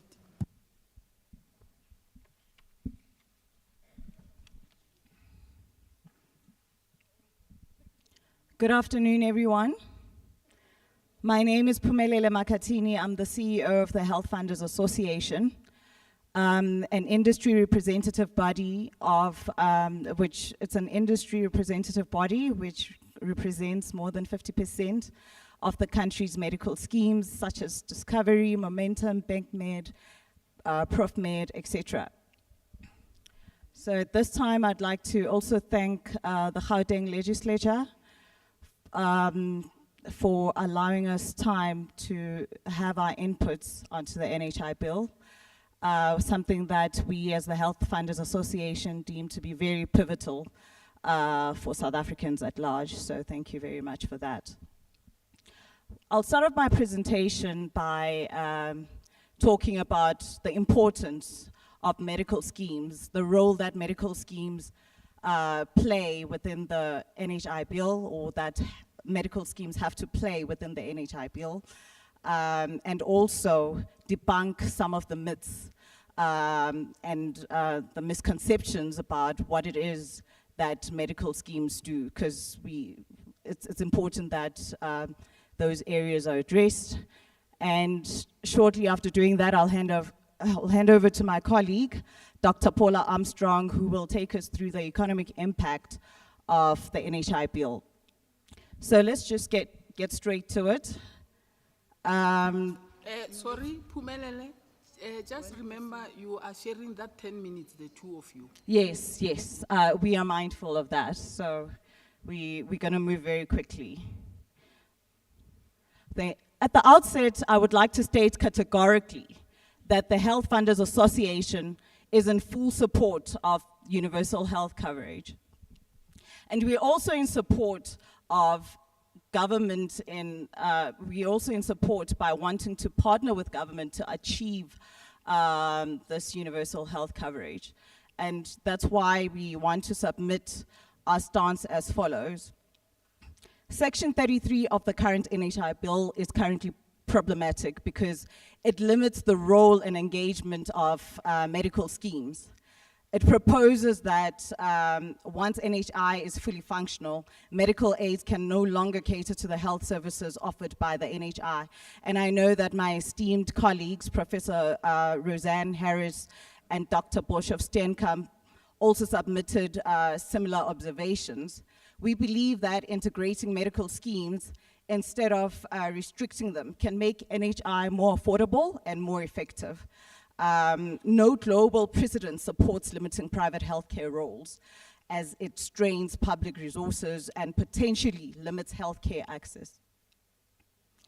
Those on medical schemes fund their own cover, and I'm sure some of us seated here today belong to one medical scheme or another. The NHI in its initial stages might offer limited services. This could lead to South Africans being taxed for the NHI while still maintaining their medical aids, which feels like a double taxation, and it's not optimal nor sustainable. The current form of the NHI bill could deter investments and innovation in the health sector, risking a flight of healthcare professional skills. And we've seen and read about this in various newspaper articles. This limitation also jeopardizes citizens' constitutional rights to healthcare access. Instead, the Health Funders Association advocates for leveraging existing resources, systems, and infrastructure, something which we believe is aligned with the international best practices, and those practices validate this approach. Now, very importantly, I want to address some of these misconceptions that I spoke about, misconceptions about medical schemes. It is not true that members of medical schemes run out of their benefits in the middle of the year or towards the end of the year. It is not true. So that's myth number one that I want to debunk. By law, medical schemes must cover benefits for chronic conditions specified under the prescribed minimum benefits, which covers over 25 of the most common chronic conditions. I know that Roseanne spoke about this. This set of prescribed minimum benefits also covers a list of some 300 hospital conditions, including cancers, treatments for emergencies, and we know that these treatments are very, very expensive. Medical schemes are not permitted to limit cover for these conditions and are not permitted to impose a co-payment on these. Another misconception that I want to address is the fact that medical schemes are, demographically, they cater for, but, if I get ahead of myself, it's important that for everyone seated here today to know that medical schemes are governed by the Council for Medical Schemes, and that there are principles that define them as not-for-profit organizations. And I remember in a similar setting when I spoke about the fact that medical schemes are not-for-profit organizations, people's jaws dropped, but it's a fact.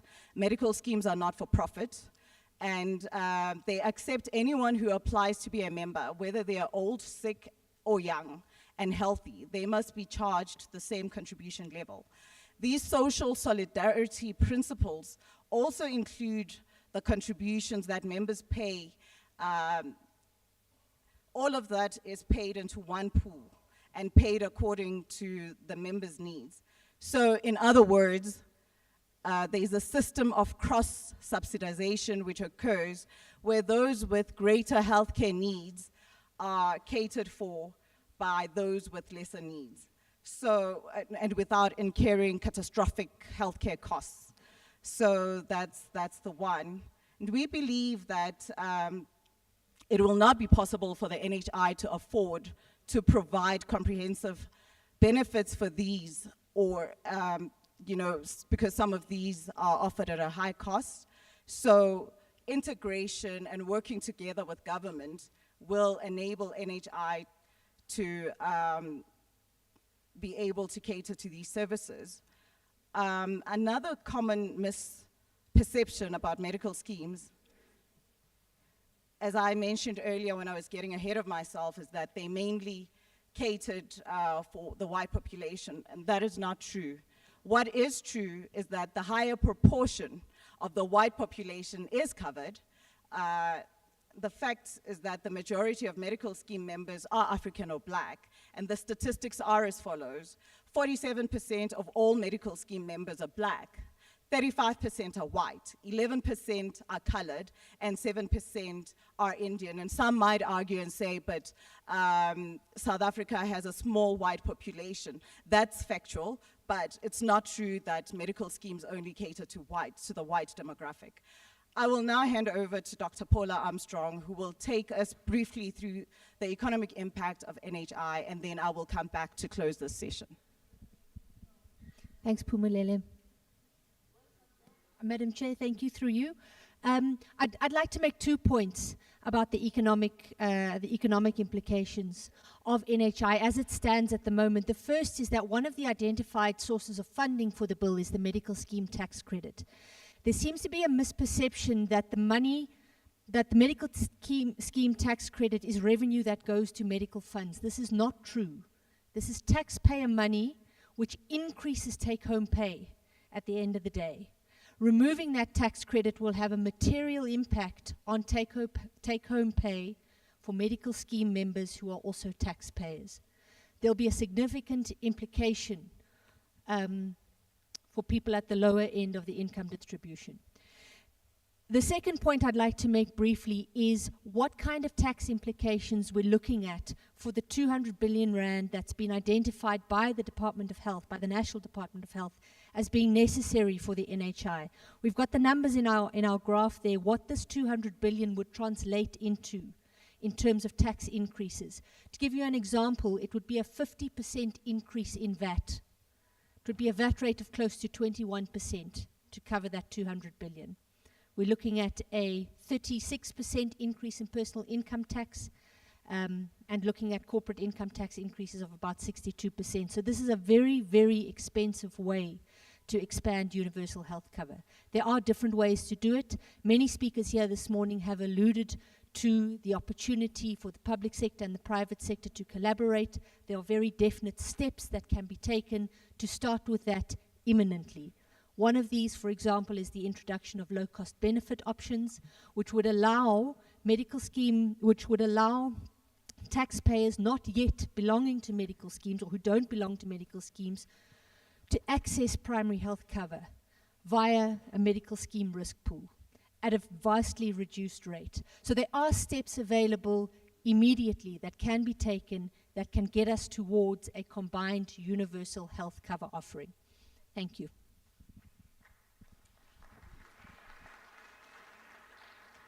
Okay, and then just to conclude quickly, just my closing remarks. Sorry.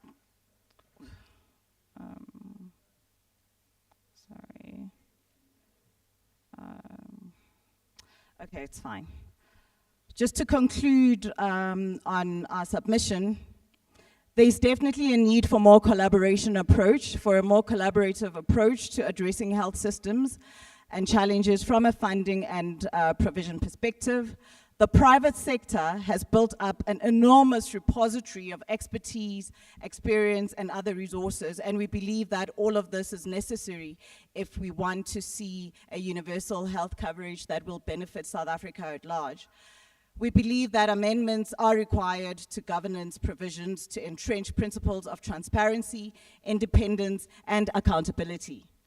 We strongly recommend that NHI board should have a sufficient team of expertise from the private sector and academia. So we are asking you to really consider working with medical schemes and just think about it, the pool that's already in the reserves of medical schemes, what's going to happen to that pool, those reserves.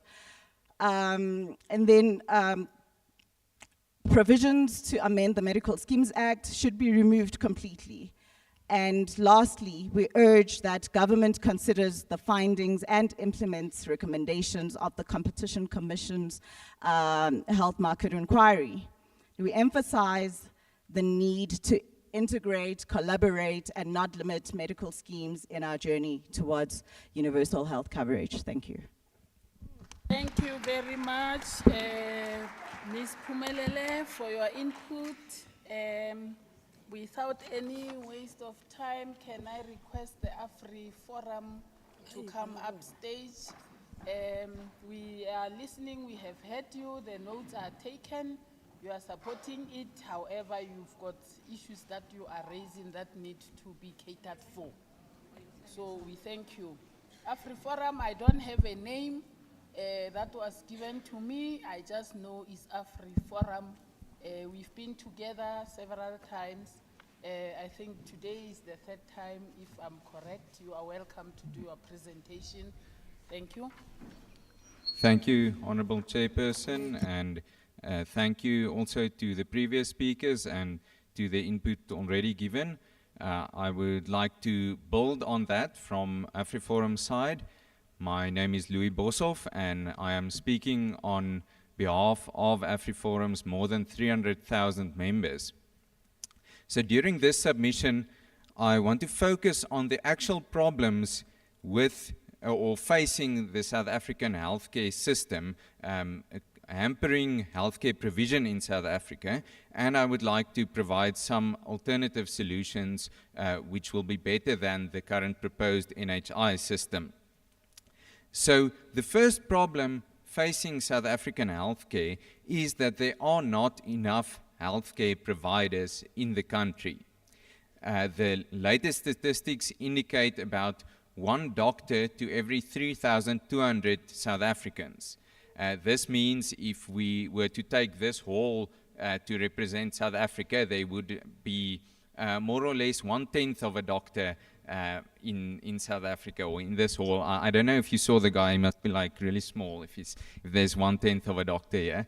But in any case, if there are so little doctors or so little healthcare providers in South Africa, then it doesn't matter how you distribute them or where they provide their services, in public sector, in private sector, through NHI, without NHI, there are not enough doctors, there are not enough nurses, and these are the problems that need to be addressed. There needs to be more healthcare providers trained to provide healthcare services in South Africa. And so what goes along with that, as polls have indicated, that many healthcare providers, such as doctors, are considering leaving the country if NHI were to be implemented.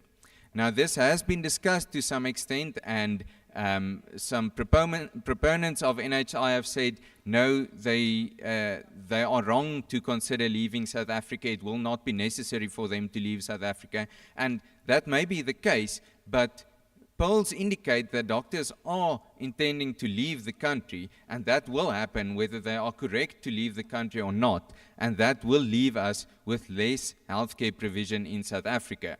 So I want to urge everyone to seriously think about this and think whether there will be enough healthcare provision, even if the NHI system was 100% correct. If it moves doctors to leave the country, moves nurses or pharmacists or healthcare providers to leave the country, then in the end there will be less healthcare provision in South Africa.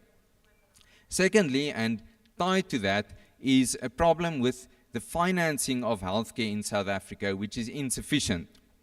So healthcare costs money, whether it is financed through medical aids, through out-of-pocket payments, or through tax money. Healthcare costs money. In the end, there needs to be a healthcare provider taking time out of his day, delivering the service, and who needs to be reimbursed for that. So the problem in South Africa is a lack of disposable income for South Africans to pay for healthcare services. And to change the system and say that healthcare will be provided for by government reimbursements will not make healthcare free. It will just make it paid for in another manner by the government. And as has been noted, that the government's record on such payments is not good at the moment. There will be a huge door open for corruption and huge doors open for inefficiencies in healthcare financing. So And also, to move on to that, for NHI to be implemented, it will require tax increases. And there have been many suggestions as to exactly which taxes and whatever, but the point stands that there will need to be tax increases. And tax increases affects everyone in the country. It in fact affects the entire economy, not just the rich people. For example, the government sometimes adds to the fuel levy, which then adds to travel costs, which adds to taxi fares, and in the end it affects everyone in the country. Or they add to VAT, which affects the price of almost all products in South Africa.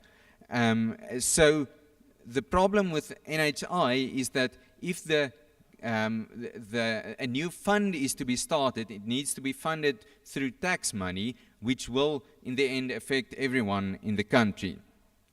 So also to add a comment on the presentations in the beginning of this session, where there has been stated or much have been mentioned about the distribution of healthcare between public and private sector, and the percentages of what is in the private sector and what is in the public sector. But we also need to look at the absolute figures and not just the relative figures, not just the percentages. You can keep on splitting the healthcare in the country more equally, but the total healthcare keeps declining, and then in the end, you just don't have enough healthcare to split equally anymore. So, from AfriForum's side, our view is that the economic climate should be created to increase healthcare provision, not just to redistribute the current healthcare in the country. For this to happen, there needs to be proper healthcare training in the country. Nurses and doctors and pharmacists need to be trained, and these healthcare careers need to be profitable. So people need to be able to say, I want to become a nurse, I want to study to become a nurse or a doctor, so that I will have an income to support my family, and I need a stable healthcare system for that to happen in, and that system is not NHI. Therefore, I want to conclude that from AfriForum's side, as has been mentioned by many submissions or in many submissions today, that there may be different approaches to either amend the bill to make major amendments, which we can consider, but as it stands currently, the NHI bill should rather be rejected by the National Council of Provinces. Thank you. Thank you very much. Mr. Bosov from AfriForum, can I welcome the Board of Healthcare Funders, Kayas Kosana, you are welcome. Say. 36. 37. I can't even lose the benefit. Sanbanani? Yeah, bo. Igama Ukayas Kosana, and I am from the Board of Healthcare Funders, BHF. BHF is a leading industry association for medical aid schemes. As BHF, we support the concept of universal health coverage. However, we do not support the NHI bill in its current form. We've made our written submission which details all the sections of the bill that we do not agree with, along with our recommendations. So today I'm just going to highlight a few of those. Number one, we speak to funding. According to the bill, you're going to get free healthcare service at the point of care. So you're not going to pay when you go see a doctor or you go to the hospital. That is true, and that is how universal health coverage systems work. But we all know that there is nothing for free. We are going to pay in one way or another. According to the bill, the funding of the NHI is going to be through mandatory prepayments. That means compulsory taxes, right? The effect of that could be that there's going to be increases in our personal income taxes, there's going to be increases in VAT, there's going to be increases in other payroll taxes like UIF, something similar could be introduced. Now, we are not able to say by how much, right? I think Business Unit South Africa and Business for South Africa have done the calculations and they've come up with the estimates, which talks to VAT increasing to up to 21.5%. Now, that is going to be counterproductive. One of the intentions of introducing universal health coverage is to alleviate financial pressure on the population. Increasing taxes such as VAT, which affect items that we buy on a daily basis, such as food, is going to be counterproductive. It's going to make life a bit more difficult for the poor. So we do not support that. But we don't know which taxes exactly are going to be increased to fund the NHI. So we would like to see more transparency in terms of how much the NHI is going to cost us and how are those funds going to be raised. Secondly, Section 33 of the bill states that once the NHI is fully implemented, medical schemes will not be allowed to cover what is already covered in the NHI. Now, as BHF, we believe that once you have made your contribution to the NHI, it is not up to the government to tell you what to do with the remainder of your income. It is not up to government to dictate how you should spend your money. We live in a constitutional democracy. Dictating to you what you should do with your money is unconstitutional. So we recommend that Section 33 be scrapped in its entirety. People should be allowed to be able to buy additional cover if they so wish. More importantly, by going on to medical aid, people are alleviating pressure from the NHI fund itself. So we propose a collaborative approach as opposed to a scrapping of the entire system of the medical aid funding. Thirdly, Section 27(1)(a) of our Constitution states that everyone has the right to have access to health care. Now, this constitutional mandate is not on medical schemes or the private healthcare sector. It's on our elected government. The reason why we have private healthcare sector rising, it's because people do not like what they are getting from the public healthcare sector. Medical aid is expensive, right?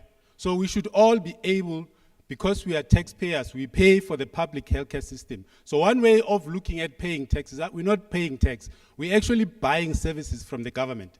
And one of the services we are buying is healthcare. So we are entitled, through our payment of our taxes, to get proper quality healthcare service from the government. The gentleman from IRR indicated his experience of a public healthcare service. Most of us who use public healthcare services understand how it is like to use that particular service. Now, the government will tell you that do not worry about that. Under NHI, you'll be able to go to a private healthcare facility, which is true. But remember, it is not the constitutional mandate of private healthcare sector to provide healthcare services. They do so because they saw a gap and they saw a profit opportunity. Those people are in it for money, right? They are profit organizations. Our biggest hospitals are listed on the Johannesburg Stock Exchange. Their mandate is first and foremost to make profit for their shareholders. Secondly is the service that they provide. So we need to have more healthcare being provided by the state. We need to capacitate our public healthcare facilities so that they are able to provide the healthcare that we require. And if we do that, I tell you, there won't be any need for anybody to belong to any medical aid scheme because they'll be happy with the service that they're getting from the public healthcare service. So as BHF, we are calling on government, we are challenging them, we are making ourselves available to partner with them to increase the capacity, to capacitate to increase the infrastructure, to revitalize the infrastructure of the public healthcare service. Because doing so is the only way to make healthcare quality healthcare accessible and affordable to the majority of the people. Otherwise, if we rely on the private healthcare services, it's going to remain expensive, even if the NHI is paying it. The only thing that you're going to change is the payments coming from medical schemes and then coming from NHI instead of medical schemes. But the cost will remain high. Thank you. Thank you very much, Mr. Skosana, with your input. It's now for I have jumped deliberately item number 7, so I'm going to ask honorable member seated here to also make inputs into the NHI. And then I must first also identify those from the public who want to say something. Can I start this side? Those who want to speak from that side, are you covered? I'm coming to the middle here. You are. Do you want to say something from you, from Wits? Okay, you are still deciding. Let me come to this side. I'll come to this side because they are still deciding. I want to give them opportunity. Yes, number 1, sir. Sir, number 1. Yes. Number 2. Yes. Number 3. Yes. And then number 4 at the back. Yes, 4. Number 5, yes, 5. Number 6, yes, 6. Is 6 hands, 7. 7, ne? Yeah. So there are 7 hands this side. Now can I come this side? They were doubting. Can I have hands? Here? Okay, 1. You are the only one here, so you will be number 8. Because there are no other hands. Can I ask, now the honorable member seated here, they will speak, and then I will come to number 1, up to 8. While she will be talking, Honorable Mfikwe, can I ask 1 up to 8 to come and stand this side? Those who are going to speak, can you please come and stand this side so that you are able to speak? We don't want 8.1 and 8.3. That's why. Thanks, Chair. Good afternoon once again. Just a few points to clarify 1 or 2 issues, Chair, which is the reason why we're presenting the NHI for adoption and support.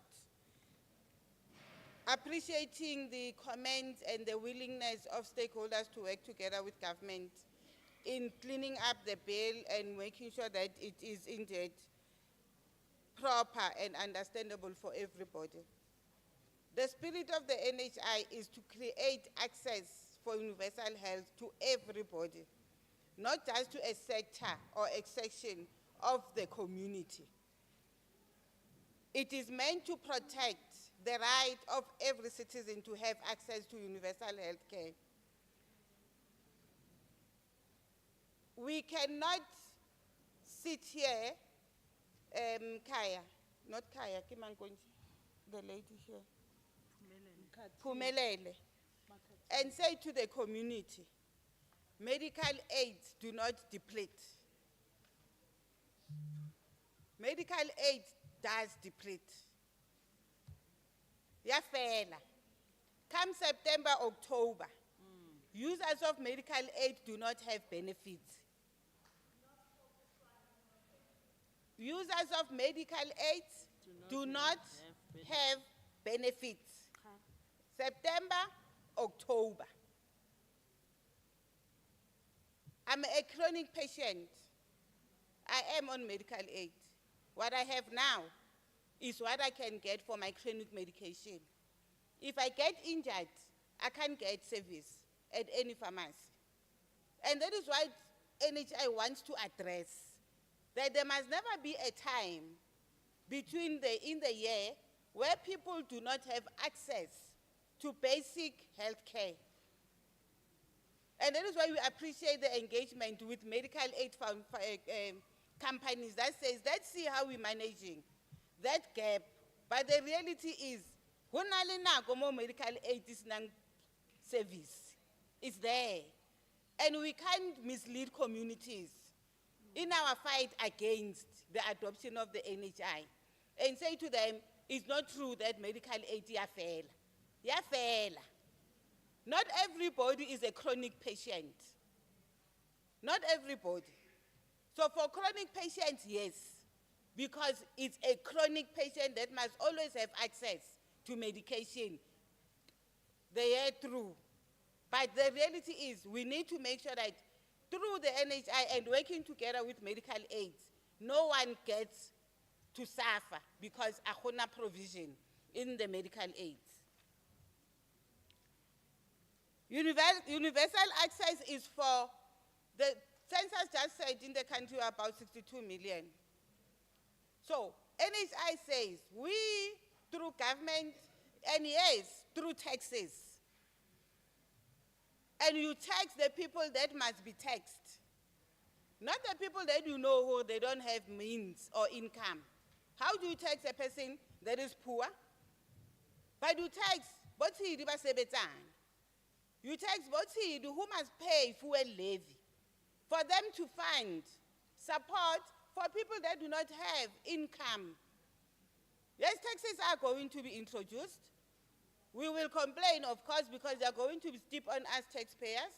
But the spirit of the NHI is to make sure that even people who are poor are able to get access to universal health services. So we can't say we represent a particular number of communities when more than that particular number of communities is suffering because they don't have universal access to medical services. We also need to debunk the notion that says through the NHI, we are not going to be having access to certain medication. The bill is clear about what is available and what the NHI seeks to correct. And that is why, Chair, I will appreciate, I'm saying we appreciate that we have communities and stakeholders important that are saying, let us clean the bill. Because the bill, if we take it this way, it will be able to respond to certain challenges that we are having. But the spirit of the national insurance, health insurance, is to make sure that every team, Harry, Juliet, and Dorcas, has access to proper medical services. So let's engage, let's appreciate the engagement, but we can't say we cannot have because it does not satisfy the needs of a particular sector of our communities. We are not looking after sectors, we are looking after the whole citizenry of the country. Thanks, Chair. Thank you very much, Honorable Mfigwe. I'm now coming to the other stakeholders, and I told you if I don't bring them here, there's going to be 8.1. I can see already there is 8.1.2.3.4.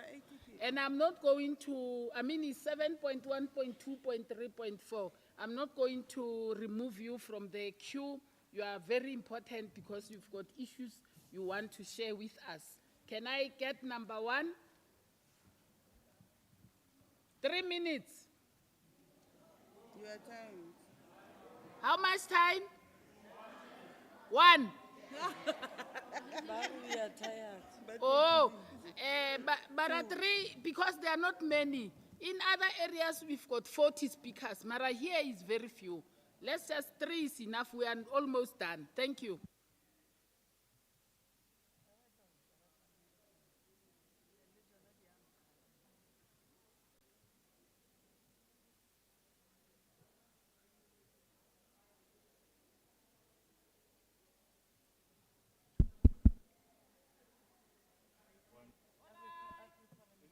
Give them ears, and so that they will be able to. Westrand is also represented in the submissions. Thank you.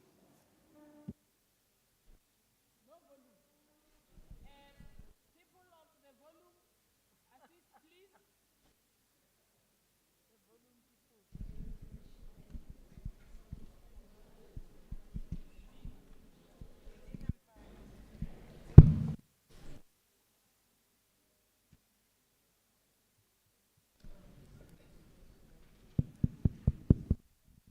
Hello, hello.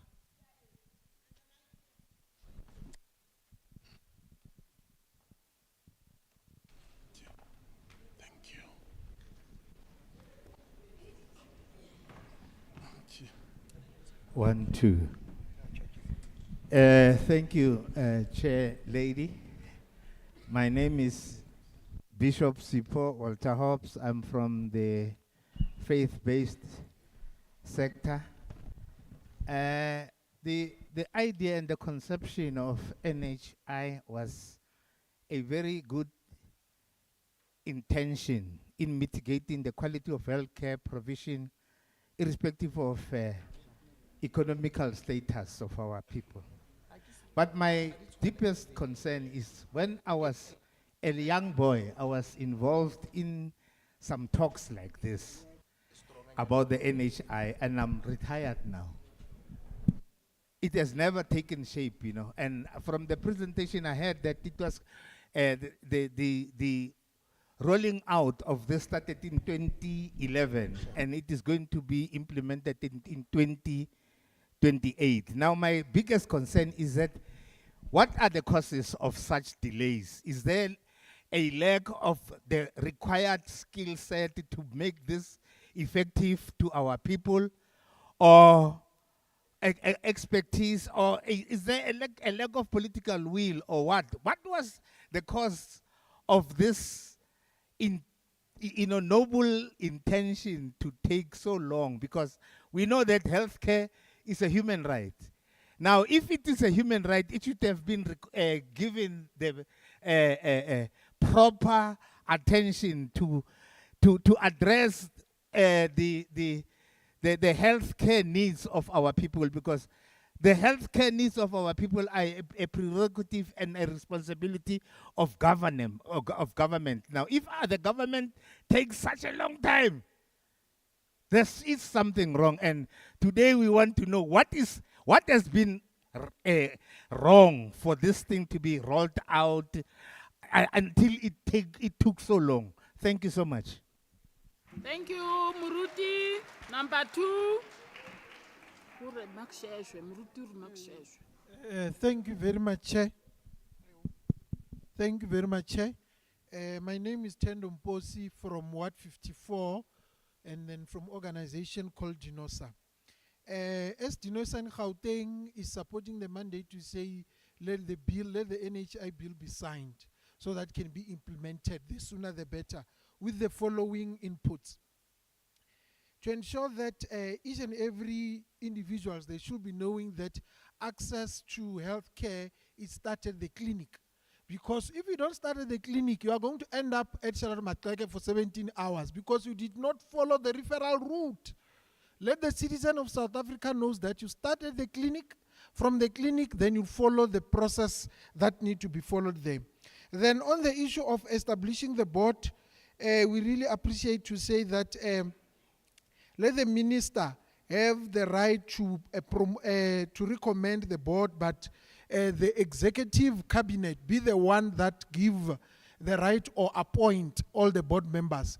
And all the board members must be people, those who have got specialties, as it has been mentioned. Not to say the certain medical aids boards must come and partner with the board. No. Let the board be solely appointed by the cabinet. Not to say we must include or we must go and say we amend the board for medical schemes and whatever. Then again, on the matter of very same funding, the funding is there, Chair. The only thing that needs to happen, government is funding all these medical aids. The funding that government is giving to all these private medical aids, it must be stopped with the immediate effect. That money be taken and fund the NHI. Because that's the only way that you are going to do. Because rights, access to human rights or access to health care is something that cannot be bought. The citizens of South Africa deserve to have that, all of them. And then the issue of the hospitals, yes, indeed, we have heard that the hospitals need to be revitalized, but building the hospitals, it must stop. Already we've got the private hospitals. Because if we say access to healthcare, what are we referring to? The very same private hospitals that we have are going to be used by the very same ordinary South Africans, those who don't have medical aids. Because what is the need for me to stay next to the hospital when I'm sick, I don't get any access? Actually, we should be making a call to say all pregnant women, those who are due to go to hospital or those who are due who feel that maybe they're in labor, they should access any private hospital. They are not going to be turned away because that is their right. We cannot deny somebody something like that. As Dinosa, we are saying, let NHI bill be signed by the president. In conclusion to that, the province of Gauteng, they've got powers to say all the ambulances that are in South Africa or here in Gauteng, they must be branded the same. So that when one is sick or when one calls the ambulance or when you're involved in an accident, they don't first look at your ears if you have baths in the morning. Because truly speaking, if I have water, if I'm having water in my house, I'll give it a priority to say I must drink. That is why I'll find that when I'm involved in an accident, they look at you have bath. If you have bath, they say, oh, this one have got medical aid. Let's start it there so that all the ambulances are branded and they are all centralized here. And then in conclusion, we are also saying that all the hospitals that are in South Africa, they must all be the same. And also to say that those who are saying that doctors who are leaving the country, they are more than welcome to leave. Ordinary South Africans who love South Africa, they will remain in here. Thank you. Number 3, if you see me standing, you must know your 3 minutes is finished. Ne? Thank you. Welcome. Ngiyabonga. Ngakhuluma isiZulu masakunankinga. Yeah, right. Ngikhuluma isiZulu angithi? Yebo. Bathi kumnandi mawuzi expressa ngelanguage yakho. Injalo vele. Che, igama lami nguMusa uMpumelelo wakwamsimango. Ngisuka from kwiVukadaki Economic Reformed Organization. I'm a business person. Okokuqala mina I want to applaud the NHI. We've been waiting for this, I think, for 2 months or 3 months now, and it was postponed. It was supposed to go to Sidibeng, and then it was postponed to here, and it's a good thing. My input, it comes in this manner. The NHI bill, it looks good on paper. It sounds motivated, but there are loopholes. The first of the loophole is on the access of in the healthcare, whereby they say it will cover everyone, including illegal foreigners. I'm not discriminating anyone, don't hear me bad. But as somebody who's paying tax in South Africa, I have to be worried. In South Africa, we've got about 2.4 million illegal foreigners, which makes about 3%. And now, you are going to take our tax, that you're going to fund people that about 3% in our country, whereby there are a lot of South Africans who need that same service. For us, it's going to kill. That's my input. The second of it comes in the issue of procurement, especially in the Department of Health in Gauteng.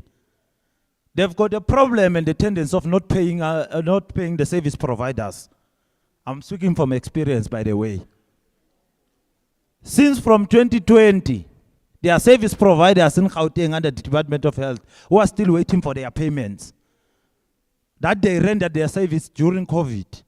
So I want to know, how will NHI secure itself for not owing the service providers from being late to pay? Because even the time where the meeting, they said, no, on the 15th, you'll receive your man.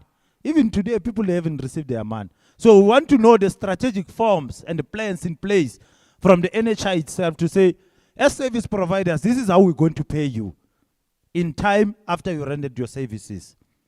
The third is that will the NHI cover ama home-based care health workers? Labantu abahleli lapha ezitulweni lapha, will they be covered nabo na? If yes or if no, why? Angeni nabo basebenzele health. So we want to know, are they going to be covered under NHI nabo na? And the third one is all the government workers, are they going to be covered under NHI? And if they are going to be covered, how much are they going to be charged annually? Since siyazi ukuthi sizo taxi. Then my last submission, which is mostly happening, and I'm not against anyone, don't hear me wrong. I would like to suggest or submit ukuthi can the board and the committee of the NHI be the graduates? Skathela abantu abadala. Be the graduates.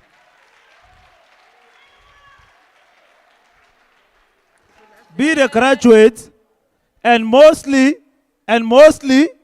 be the people on the ground, your home-based care. We want people who understand the challenges that our people are facing in the ground.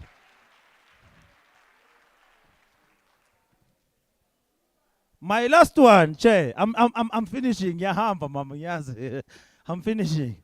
My last one, Chair. Now, how much will be our tax this time? Giabong. Number 4. Thank you very much, Chairperson.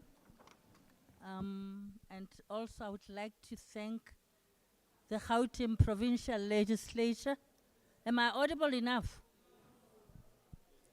I thank the Chairperson for this opportunity and the Gauteng Provincial Legislature for actually coming to the West Rand, especially for a debate such as this, which is very important to all of us as South Africans.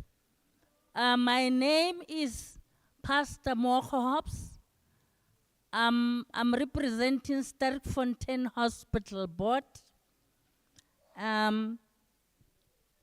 My input is actually, firstly, with regard to the very same board, in the sense that I believe that as the hospital boss, which is where this beautiful concept of universal health coverage will be implemented, I believe that we could have been invited to say, sit down and let's hear what is your input as hospital boards, because we are the people that are at a grassroots level.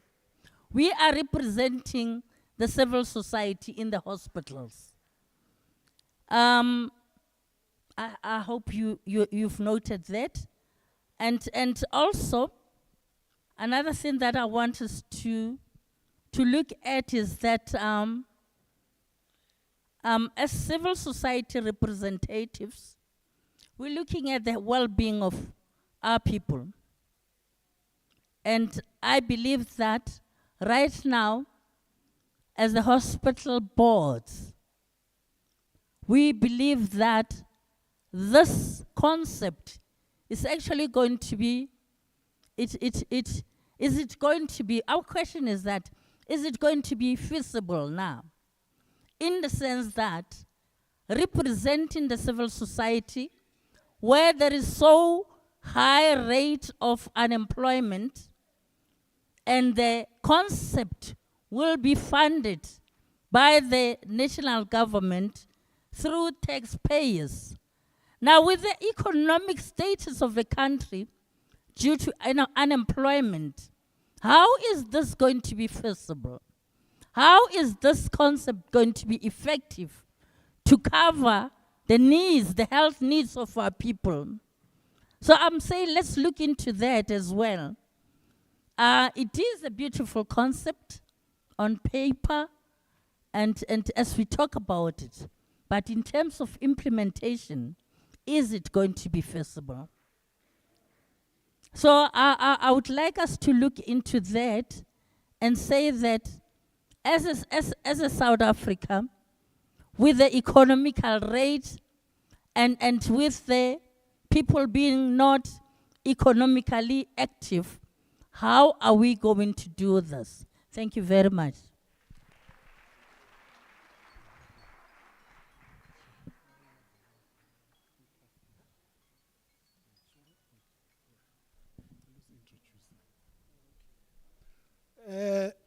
My name is Lebesi Bulubi. I come from Forgeville PCO. I'm the field worker. So as PCO there, we are saying that the government should proceed to implement this NHI because we believe that it's going to assist poor people, especially those who don't have access to private hospitals.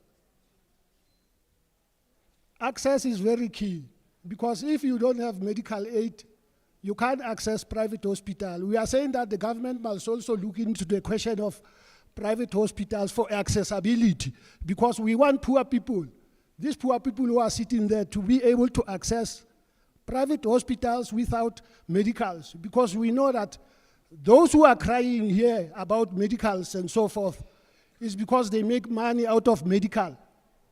So that is why they are opposing this bill so much, so that it must not be able to be the law, so that it must not be able to assist the poor, because they know they are not going to be rich again, because they are continuously being rich. We know it is an organized stakeholder that is led by the Agri-Forum, but from our side, we are saying that as the stakeholders,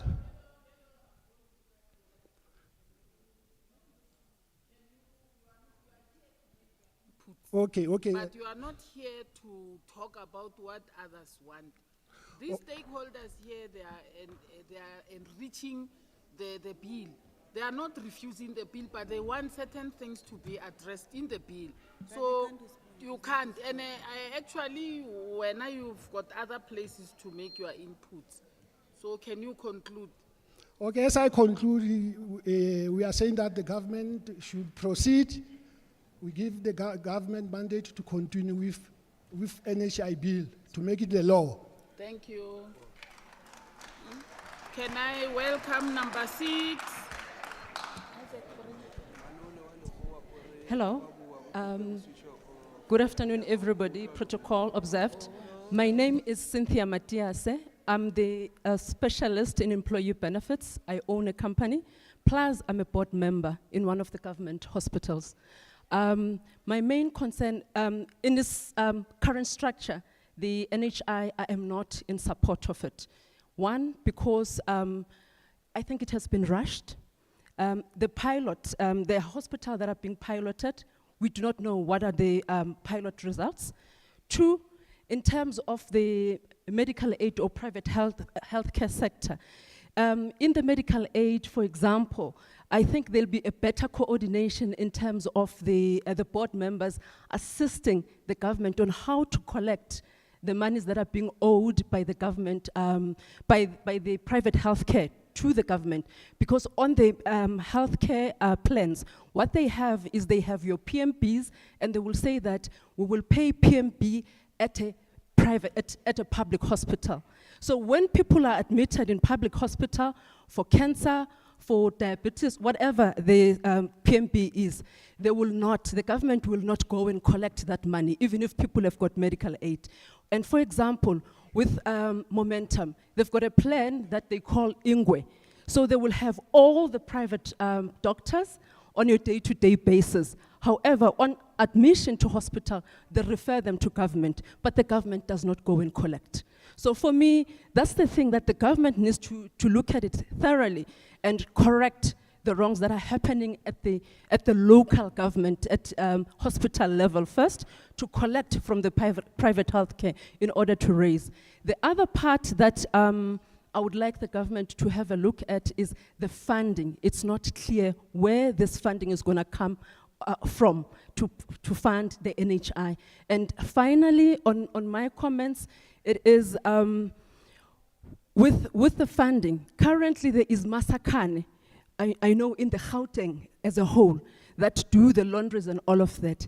In that Masakane, if the government can have a look at that, all the things that are happening that are wrong in that in the procurement of that Masakane, if you take that and you make it bigger to this super fund that is going to be happening, I foresee disaster. So for me, I support the bill, but not in this current structure. Thank you. Of PNB. What is PNB? Sorry?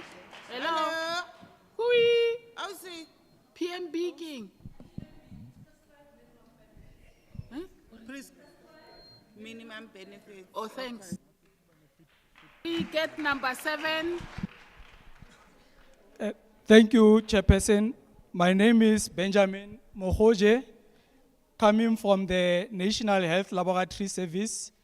We are a stakeholder invited here, but we must just start, Chair, by saying that we are not sure, because it seems like there are some stakeholders who are more important or more equal than others.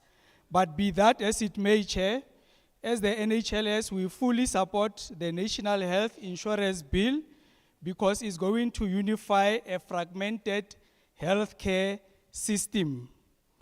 We are saying that it is very strange that in a country that spends 8.5% of its GDP on healthcare, we are having such inequalities, but it is because resources are inefficiently distributed. It doesn't make sense that you have 277 billion that is spent for only 16% of the population in private health, and we have 250 billion spent for a whopping 84% of the population. Whilst also we have over 60% of the general practitioners and specialists who are only servicing 16% of the population. So we support Section 2 of the bill. We support Section 41 in terms of the transitional arrangements from a fee-for-service model to alternative reimbursement model such as a capitation. Health market inquiry was very clear that fee-for-service encourages perverse incentives and profit maximization, and those who maximize these profits seems to be the ones who are against the NHI because they stand to lose their financial interests. Chairperson, we also support Section 33 in its entirety that medical schemes must provide only complementary healthcare benefits because medical schemes are entrenching health inequity in the country. They are having multiple risk pools and funding pools that are penalizing the sick and old and creating catastrophic healthcare expenditure. It doesn't make sense that these medical schemes, they take about 15% or 30 billion just on administrative costs because it is so complex, and it is true our day-to-day benefits run out by September up to 49%. I can attest that mine have run out actually long time ago in June. So we must not be misled by those who are protecting their interests. And the medical scheme interests are at odds with universal health coverage objectives. They provide good coverage for the few at the expense of adequate coverage for the majority. Lastly, Chairperson, on Section 25, we are supporting the formation of the Benefits Advisory Committee for evidence-based and clinically justifiable solutions, but we are also saying that this must be coupled with health technology assessments so that the technologies that are deployed are evidence-based. We submit, Chairperson. Thank you.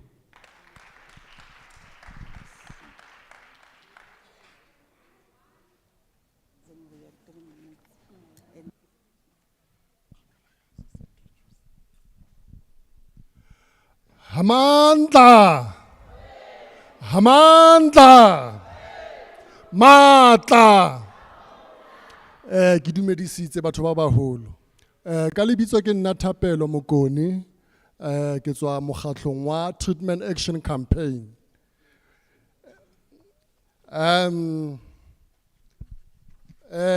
Chairperson, before ke simolla ke nahana hore my former comrade we are stakeholders mona ene ke nahana hore re a lekana. Ha hona stakeholders e betere hona le ba bang. So if ba bang ba filwe 10 minutes, we are supposed to be given 10 minutes alone. So note on kupa o we note into you. Okay. We as Treatment Action Campaign, we do support NHI. Because NHI is very beautiful, and then it will strengthen the health care. So we do support it. But there are things that when coming to mesebetsi ya mo di clinicing. Number one, ke nahana hore as community members, we need to understand hore NHI versus medical aid. hore NHI it will affect medical aid young, and then ho tlo etsahala eng medical aid o tlile go ba teng kampo o tlo fediswa na. Number 2, our first presenter ne o buile ka 36 facilities tse leng ready for NHI in Gauteng province. So we need to know get a the facilities tse ready tseo. And then as we are in the district, Western District, we need to know which facilities they identify go ba go implement NHI na. So tlamile re di tlhaloganye ntho tseo. And then ke di facilities tse kae tse identify in the district level. And then again, STAC we are saying Rakopa, because of in the district we have a problem in infrastructure in the health facilities. So how are you going to implement NHI in a small facility? Number 1. How are you going to implement NHI in a crowded facility? And then how are you going to implement NHI whereas we are having so much high defaulters of chronic patient in the facility? How are you going to implement NHI whereas infection control in the facility are stable? So we are requesting lukisang infrastructure ya the facilities in the district level. And then again, we know that honali the facilities around the district tse ne di simolwa go agiwa tse ding di feditswe tse ding a ise di fetse. Ke bua ka facility ko Khutsong extension 2. That beautiful facility ahilweng, that structure sele se iketjang no yana. We don't know as bahlali ba ko Khutsong ho etsahala eng ko. So Rakopa hleng gale re lwanela clinic e gore e bulwe. And then how shebile that facility, it's a ideal facility. E tlamileng NHI ya implementuwe mo yone. So there are rare facilities tse tshwanang le tseo. So that is the reason why ne ke botsa hore how many facilities in the district they identify to implement NHI. Ke a lebo engwe in closing hona le engwe enentse a tlamile agiwe mo ke Manzanville kampo ke kae a ke sa hopola sentle. Ke di pillars fela and then the foundation. We don't know who etsahalang ka that facility. We are trying to engage the duty bearers, but we are totally any information. Capello, the issues of Gauteng Department of Health, you can come to us here. We will be able to answer because some of the issues you are raising, like the previous speaker regarding non-payment of service providers, we can always assist in those. Okay. No, ke a leboha he. Thank you. Thank you very much. Number 8 is the last one. That was 7.1.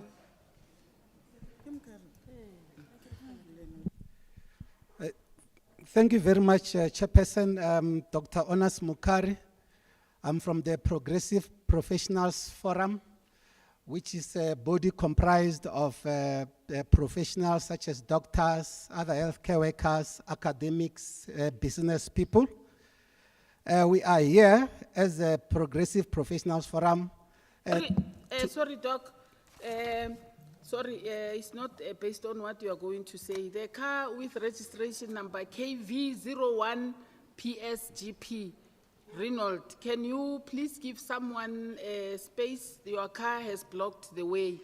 KV01PSGP, Renault, please move to where your car is to give another person who needs to leave. Thank you. Proceed, Doc.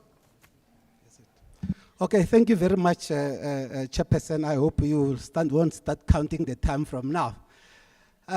We thank you for the opportunity. As PPF, we have been here, we have listened to presentations from your guest stakeholders who were given 10 minutes to make presentations. And the majority of them were opposed to national health insurance. We are here to oppose most of the things that they have already presented. All the stakeholders that they have presented in opposition of the national health insurance. There's one point that we think they have been missing as PPF, which are the guiding principles of the universal health insurance. The two main guiding principles in the implementation of the universal health insurance is a constitutional mandate, number one. Number two, it is a resolution of the United Nations. The constitutional mandate, Section 27 of the Constitution, it is very clear. It says that the government must come up with measures to ensure progressive realization of free access to quality health care for all. That is a constitutional mandate. The second principle is the United Nations Sustainable Developmental Goals, that all countries in the world must strive towards achieving universal healthcare coverage by ensuring free access to quality healthcare for all and financial risk protection to those that access healthcare. We believe that most of the presentations here, Chairperson, are in contradiction of the Constitution and the United Nations resolutions, because most of the presentation that has been made is based on affordability. Chairperson, any proposal that is being made that is based on affordability to access quality healthcare, it's our submission that it must be disregarded and it must not be submitted for an amendment. Because NHI is to ensure that everyone else gets free access based on the need and when they need it without suffering any financial risk. Number two, there has been a submission here, Chairperson, by your special guests that there will be a flight of skills outside the country. And thus there's already shortage of proper specialists and healthcare workers. So when NHI is implemented, most of them will run away. Chairperson, it is our submission number one, that universal healthcare coverage, which is what national health insurance seeks to achieve, it's universal, it's across the world. Every country in the world is striving towards achieving ways. They are coming up with different health reforms to ensure universal health coverage. Wherever you go, you won't go to any country that is promoting out-of-pocket payments, which is what you are trying to preserve. So we're not concerned as PPF, because we know that there isn't any country where skills can like to leave South Africa to go and perpetuate out-of-payments models anywhere in the world. Wherever you want to go as a healthcare worker now, you'll be confronted with the same objective, which is universal healthcare coverage. Number two, Chairperson, in terms of skills in the country, every doctor or specialist in the country has been trained in a public university. But as we speak, 80% of specialists and 80% of doctors are in the private healthcare, having been trained by the public universities, meaning that having been trained by taxpayers' funds. But they are all of them, 80% are in the private sector, and servicing only 15% of the population. 80%. Go to our public hospitals, you'll find there are no specialists. Go to private hospitals, there are many specialists. So NHI want to correct that. We are saying that 80% must also service everyone, not only 14%. So, but if we say service everybody and you run away, let it be. We are saying that you are a specialist, you are a doctor. Service everyone. They will be paid for by the national health insurance. The barrier now is affordability, because only those that afford, that 50% is those that can afford. So we're saying we need those skills. They are in the country, but we cannot access them. So what does NHI seeks to achieve to ensure that everyone access those skills. Number 3, Chairperson, as we move towards closing. We have got many challenges. One of the challenges is overcrowding. Overcrowding is caused by a number of factors, but one of the factors is illegal immigration. Illegal immigration. When we go, we compete with illegal foreigners. But the National Health Insurance is very clear. It is saying that it will cover all South Africans. Undocumented foreigners will not be covered. So that will reduce the number. And when you register, you will need to use biometrics. You'll need to use your fingerprints, your physical address, and your properly registered people, and those that are in the country legally will access the system. So in that way, it will avoid all these long queues that we compete with illegal foreigners, because illegal foreigners won't access except in the case of emergencies. Number 2, currently the primary healthcare services, to access primary healthcare services, it's only public clinics, but National Health Insurance will use both private and public. So when it becomes law, your own general practitioner in your townships or wherever you live, you will access them for free. So when you are sick, you won't only be forced to go to the hospital, to the clinic only. You will choose to go to the clinic or to the private practitioner, and the National Health Insurance will pay. When your private health practitioner refers you to a private hospital, to Mill Park or to a Mediclinic or Life Care, National Health Insurance will pay. So, Chairperson, it is our submissions as PPF that the President just signed this into law and we start implementing next year. Thank you. Thank you very much. Thank you very much. Can I welcome Mr. Piti and a representative from Department of Health, Dr. Tulare or Dr. Chikovo, one of them, to come and respond to some of the issues that were raised here. You've got a very limited time because the stakeholder is hungry now, is hungry. So can I ask you? Hungry now. Hungry. That's what you are not angry, you are hungry. The stomach is empty. That's what I wanted to say. Can you? Yes. They are already standing. It's not going to be long so that we are closing. Chairperson, I promise you I won't exceed 5 minutes. Just a few things in response. The funding model, I think I'll leave that to National, but from where we are, Chairperson, we are not aware of the VAT, the implications, the 15% that have been presented, etc.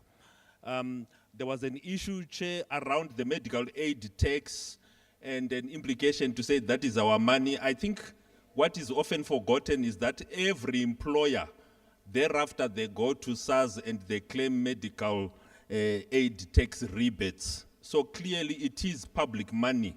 So when you use medical aid, at the bottom of it all, it is in fact money that is subsidized by the public. There was an issue about Gauteng Department of Health and the payment of service providers under NHI. So our belief and our position as Gauteng Department of Health is that the NHI will actually enhance that, because remember, all payments will be with the fund, no longer payments with Gauteng Department of Health for NHI services.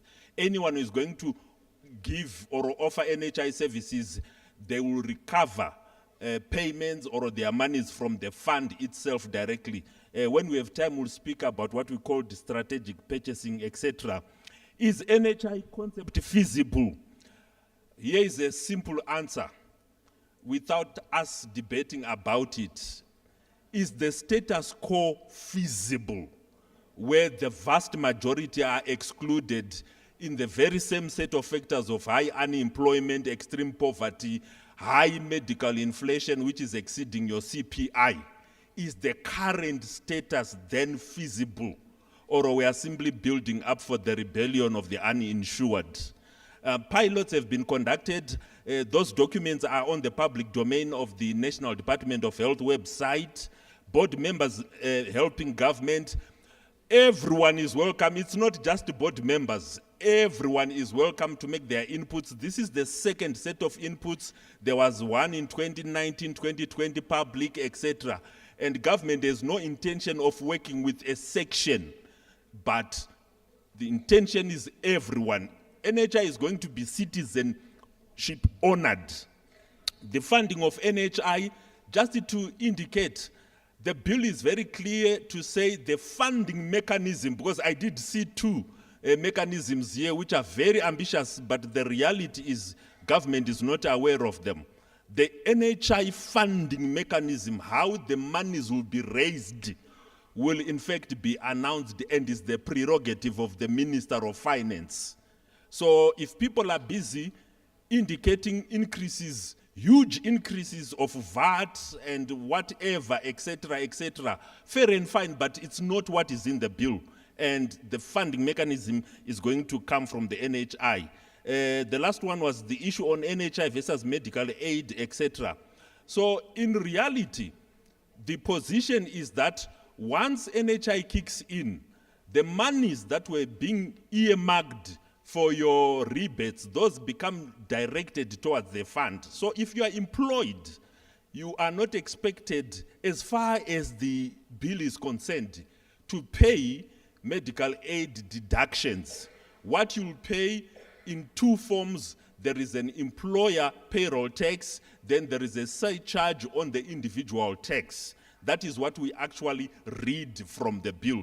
Chairperson, thank you. I'll hand over to National Department of Health. Dr. Tulare. Thank you, Honorable Chairperson and honorable members of the committee. Dr. Chikobu has already responded to a lot of the questions that were raised, but there are a few things that I wanted to touch on. Firstly, on the point of a state capture, that we must learn from what has happened through Zondo Commission and other processes that have got an inclination towards corruption. And I want to assure you, Chairperson, that in the bill, we have clearly articulated that there will be mechanisms of managing corruption.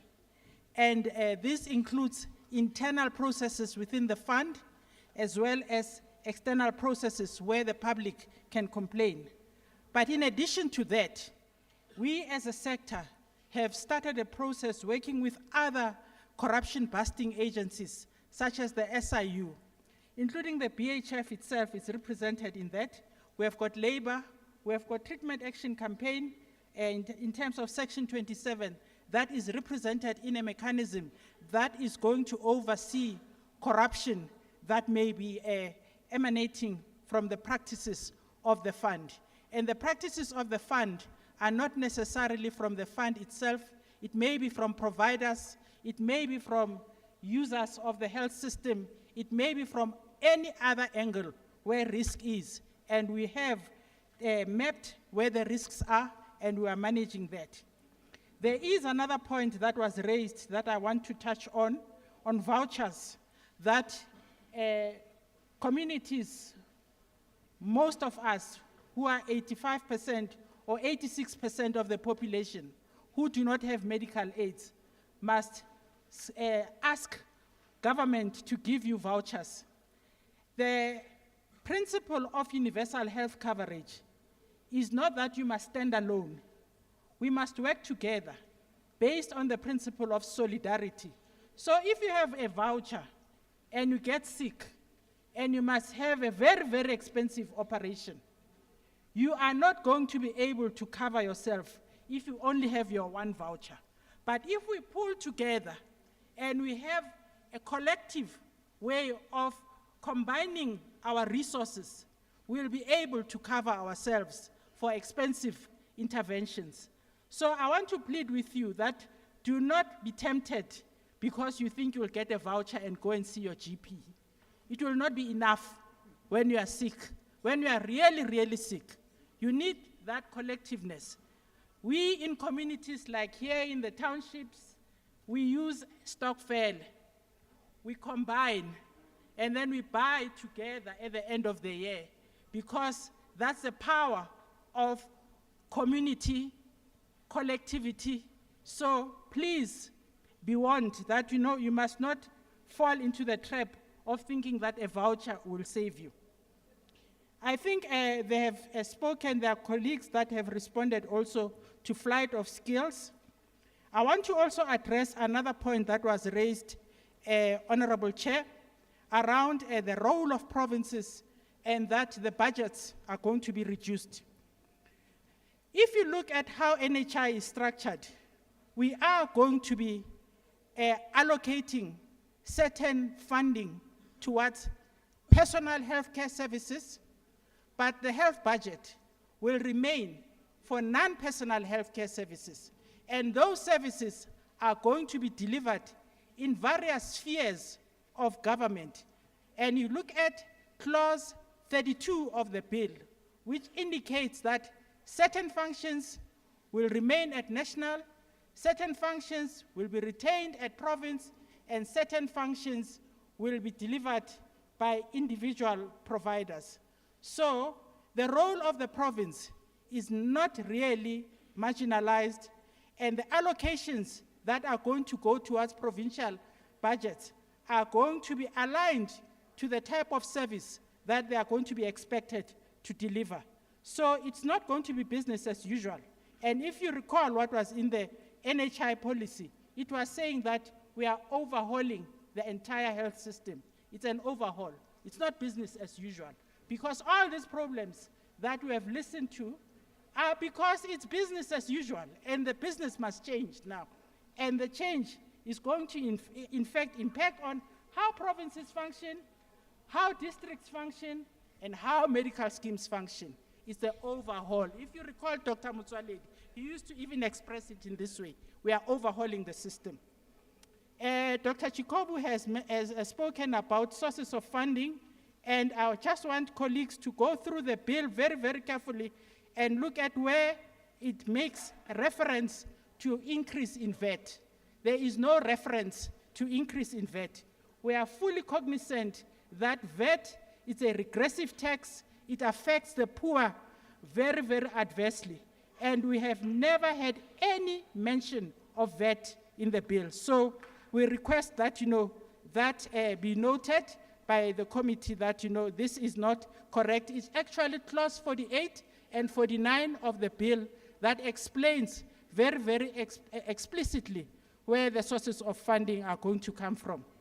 On the constitutionality of the bill, there was a point that was raised, and there was an allegation that, the department has not applied its mind in terms of the constitutionality. We have applied our mind, Honorable Chairperson. We have also worked with the Chief State Law Advisor's Office. We have looked at the bill meticulously. Cabinet has approved the constitutionality of the bill. Even the National Assembly has considered the inputs of the Parliamentary Legal Advisor and the Office of Chief State Law Advisor, and we're told that they are satisfied that the bill is constitutional.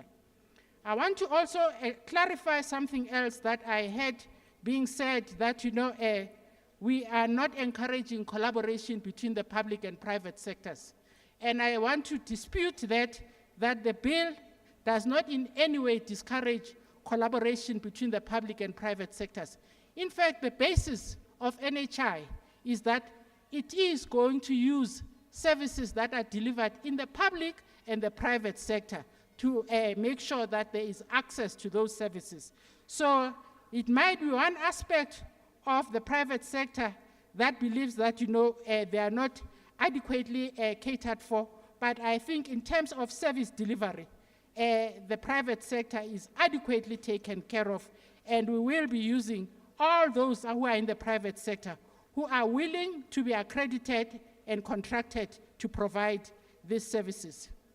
Last but one, Honorable Chair, I want to clarify also the fact that there is a misconception that NHI is going to reduce the package of services, or there'll be coverage reduction when NHI is introduced.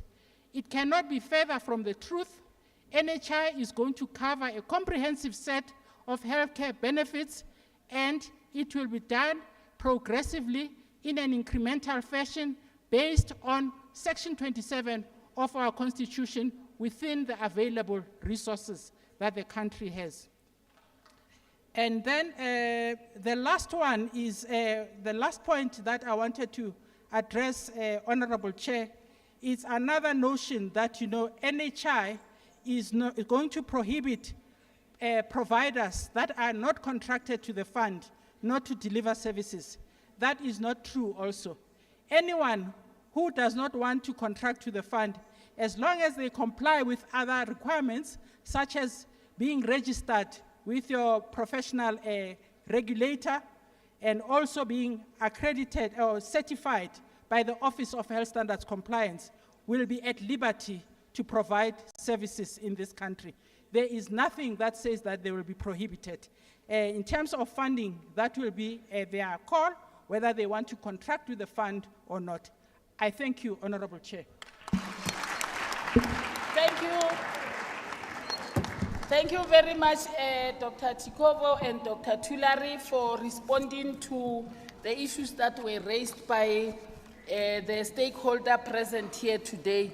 I want to request the NHL and National Health Laboratory Services and the TAC representative to come and register here, because as a committee, we do not invite people to a meeting. We've got a public participation section in the legislature that is responsible to invite people to come to a meeting. So you need to be in the database so that in future you are also invited. The meeting has achieved its mandates of providing the space for the stakeholders to come and give inputs to the NHI. The population is not rejecting the NHI. They are supporting the NHI. They've got only areas where they wish they can be tightened and be addressed so that NHI is going to be implemented. I want to thank you all who took your time to come here. Your inputs are very valuable. As a committee, we are also going to prepare a report that will include all what you have raised here today. So there is nothing that you have raised that we are going to throw it away. That is not our role. We take what you give us, we prepare a report, then we are going to be with the permanent delegate who is not with us today here, so that we are representing you in the parliament, representing the whole Gauteng. As we are coming to the close, those who were given the gadget, they are going to take them. Please don't take it home. It doesn't work at home, it only works here. And they also are having a tracker. Do not attract problems for yourselves. Leave it here so that it's not going to be taken out of this space. So they are collecting them. So I want to thank, Mara, do not make noise, ne? Let's not, legislature, ne? So now, I want to thank the committee members who also took time to be here and make sure they listen. Committee support staff, including the Hansard, including the interpretation, whether orally or with the sign language. Thank you for always be available, all of you, to be part of this meeting. And all the people who came, I want to thank you. And then they are going to give you food where you are seated. Those who raised the issues of the Department of Health in Gauteng, please come and see us. The people who were not paid, we will take your details and we will submit on your behalf. So food is coming where you are seated. If you move around, food is not coming to you. Please remain seated so that you get food where you are seated. And I want to thank you. This meeting is adjourned.